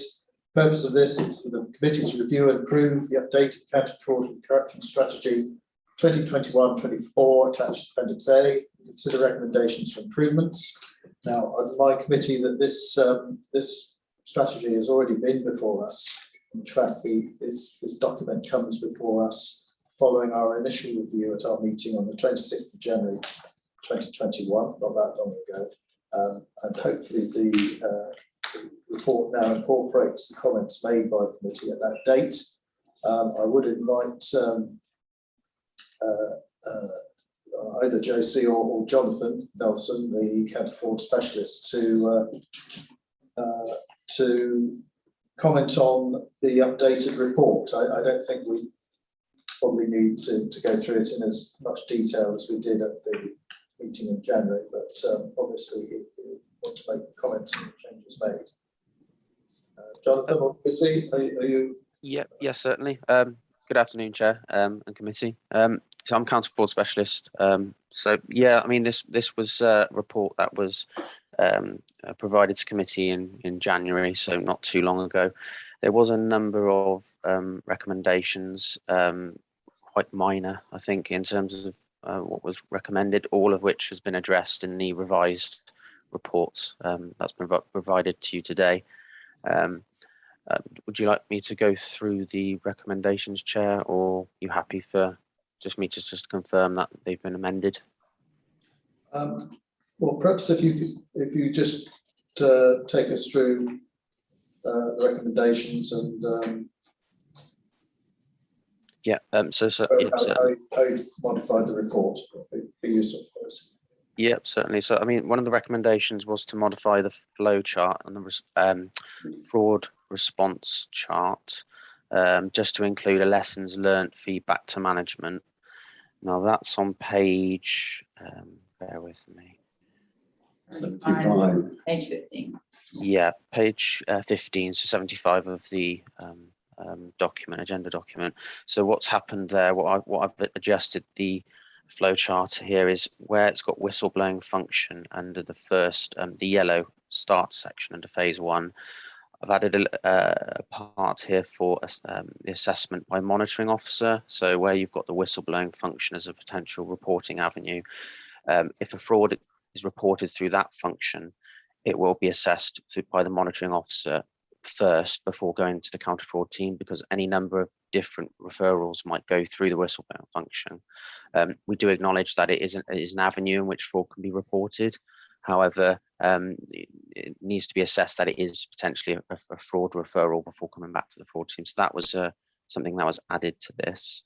And then just going back on the feedback from the referral, where it says finish at the very bottom, we've added a feedback to management. So when a case has been concluded now, a report will be sent to management on the updated outcomes, whether it's successful or whether we've concluded that investigation, as there's no further actions to be taken. So those are the only changes to that there. The next recommendation within the strategy was to include relevant links, which is on the next page, so page 16, 75 of the agenda document. So where you've got the legislation there, it's just got the links to the relevant government documentation. With the policies which are stated below, because they're internally located, it's only accessible to employed staff. So there's a link where it says here, there to the intranet page where you can just type in and find that policy. So it just gives you a bit more of a direct link to that legislation. One of the other recommendations was on the same page at the very top statement where it says this strategy outlines that the council continually strives to be compliant. So originally it said that we're fully compliant with relevant legislation, and I think the recommendation there was that it's more realistic to say that we're continually striving to be compliant with the following legislation. So that's been amended. Another one of the recommendations was for the role in the committee in connection to the strategy and action plan be clarified. So on page 13, which is 73 of the agenda document, you've got all of the structure there from each individual area of what's expected in their specific responsibilities in relation to fraud. And so at the very top, you've got the Audit and Governance Committee, and it's outlined in terms of what would be expected of the committee for fraud prevention, fraud awareness, and also in the same area, we've clarified another point that was raised on who should be the correct person to sign off the strategy, in which we've added a part there for the finance portfolio holder, who we believe is the correct persons to sign off the strategy, which I believe is Councillor Harvey in this case. And if I'm, the only other recommendation was in reference to the quarterly fraud reports that be considered, which we've decided to implement on the back of the audit report, and it be slightly different to the annual report that we present, with that's specifically going to address in more detail the findings of what we've investigated over the course of the year, whereas what we've decided the value of the quarterly fraud reporting to be is that it's to help raise awareness as well on national fraud risks, and also to give you an update on a corporate level of the fraud prevention work that's being undertaken. So the developments on new reporting avenues, for example, a dedicated counter fraud page now being implemented, as well as mandatory fraud awareness training as well. So that's the kind of thing we'll be feeding back to you, as well as fraud alerts from SWAP as well. So that's pretty much summing up the changes that we're presenting today. Thank you, Jonathan. That's most helpful. Are there any questions from the committee on this revised report? Councillor Jim. Just a small observation that on your chart on 75, you've got the flow diagram. Considering lessons learned is just as important if you're successful as if you're not. So the box says publicise success, which I'm sure is very nice. But actually consider lessons learned. It works both ways. So if you've been successful, you want to consider what you've learned. I totally agree. It may just be a case that we remove the yes and no part of that flow chart, just so that regardless of, or it's revised some way so that whether there's a link between lessons learned and publicised success, because as you mentioned correctly, I think we should be looking at what lessons have been learned regardless of the outcome. Definitely noted. Point well made. Any other comments? No. We've got then the recommendation that subject to any updates made by the committee, just noted the work programme for the wrong recommendation. I'll start again. That the updated counter fraud and corruption strategy, text appendix A, be reviewed and committee suspends any recommendations it wishes to make for choice of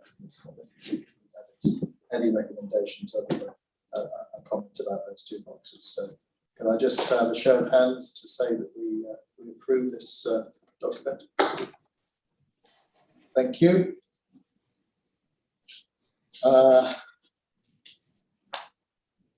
Just next item on the agenda then, the work programme update. Got a copy of work programme update. Some of you with better eyesight than me will have been able to easily read it. Are there any comments on that at this time?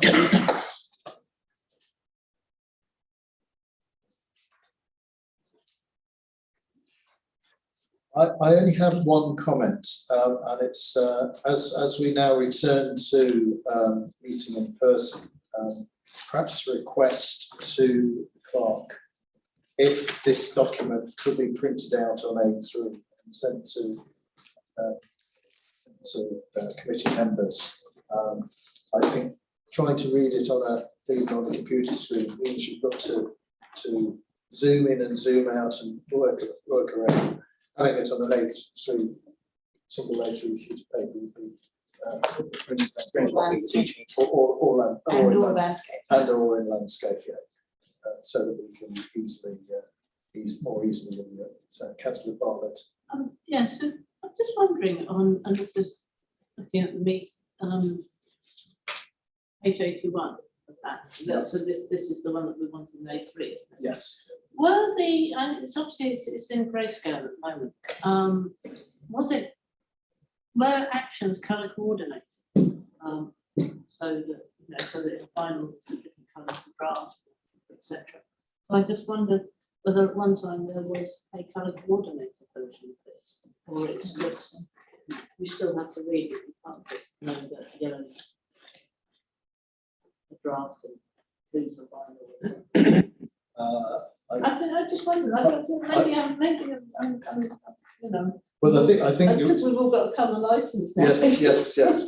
I think the colours were obviously you can see some shading. The colours of that shading relate to the work areas.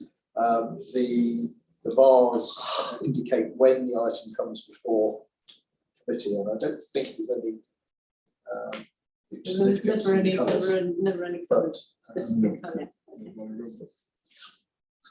It's on screen at the moment, so I can't answer. It's in grayscale on the screen, but perhaps the clerk can see what historical evidence there is for this to be in colour, and I tend to agree it would be nice to have it in colour because things are more easily interpreted. There's only one or two things that come in draft before we see the final, and then we can see the final. Yeah. the annual governance statements.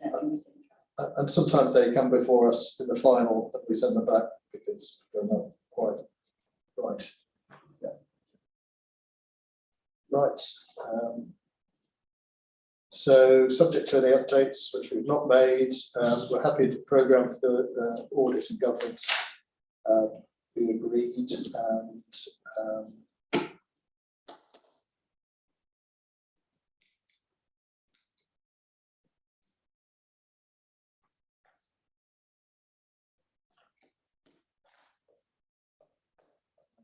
I think that do we need to take a vote on that? Show hands. Thank you. That brings me to the end of today's meeting, I believe. So can I ask that the live stream be discontinued? Thanking all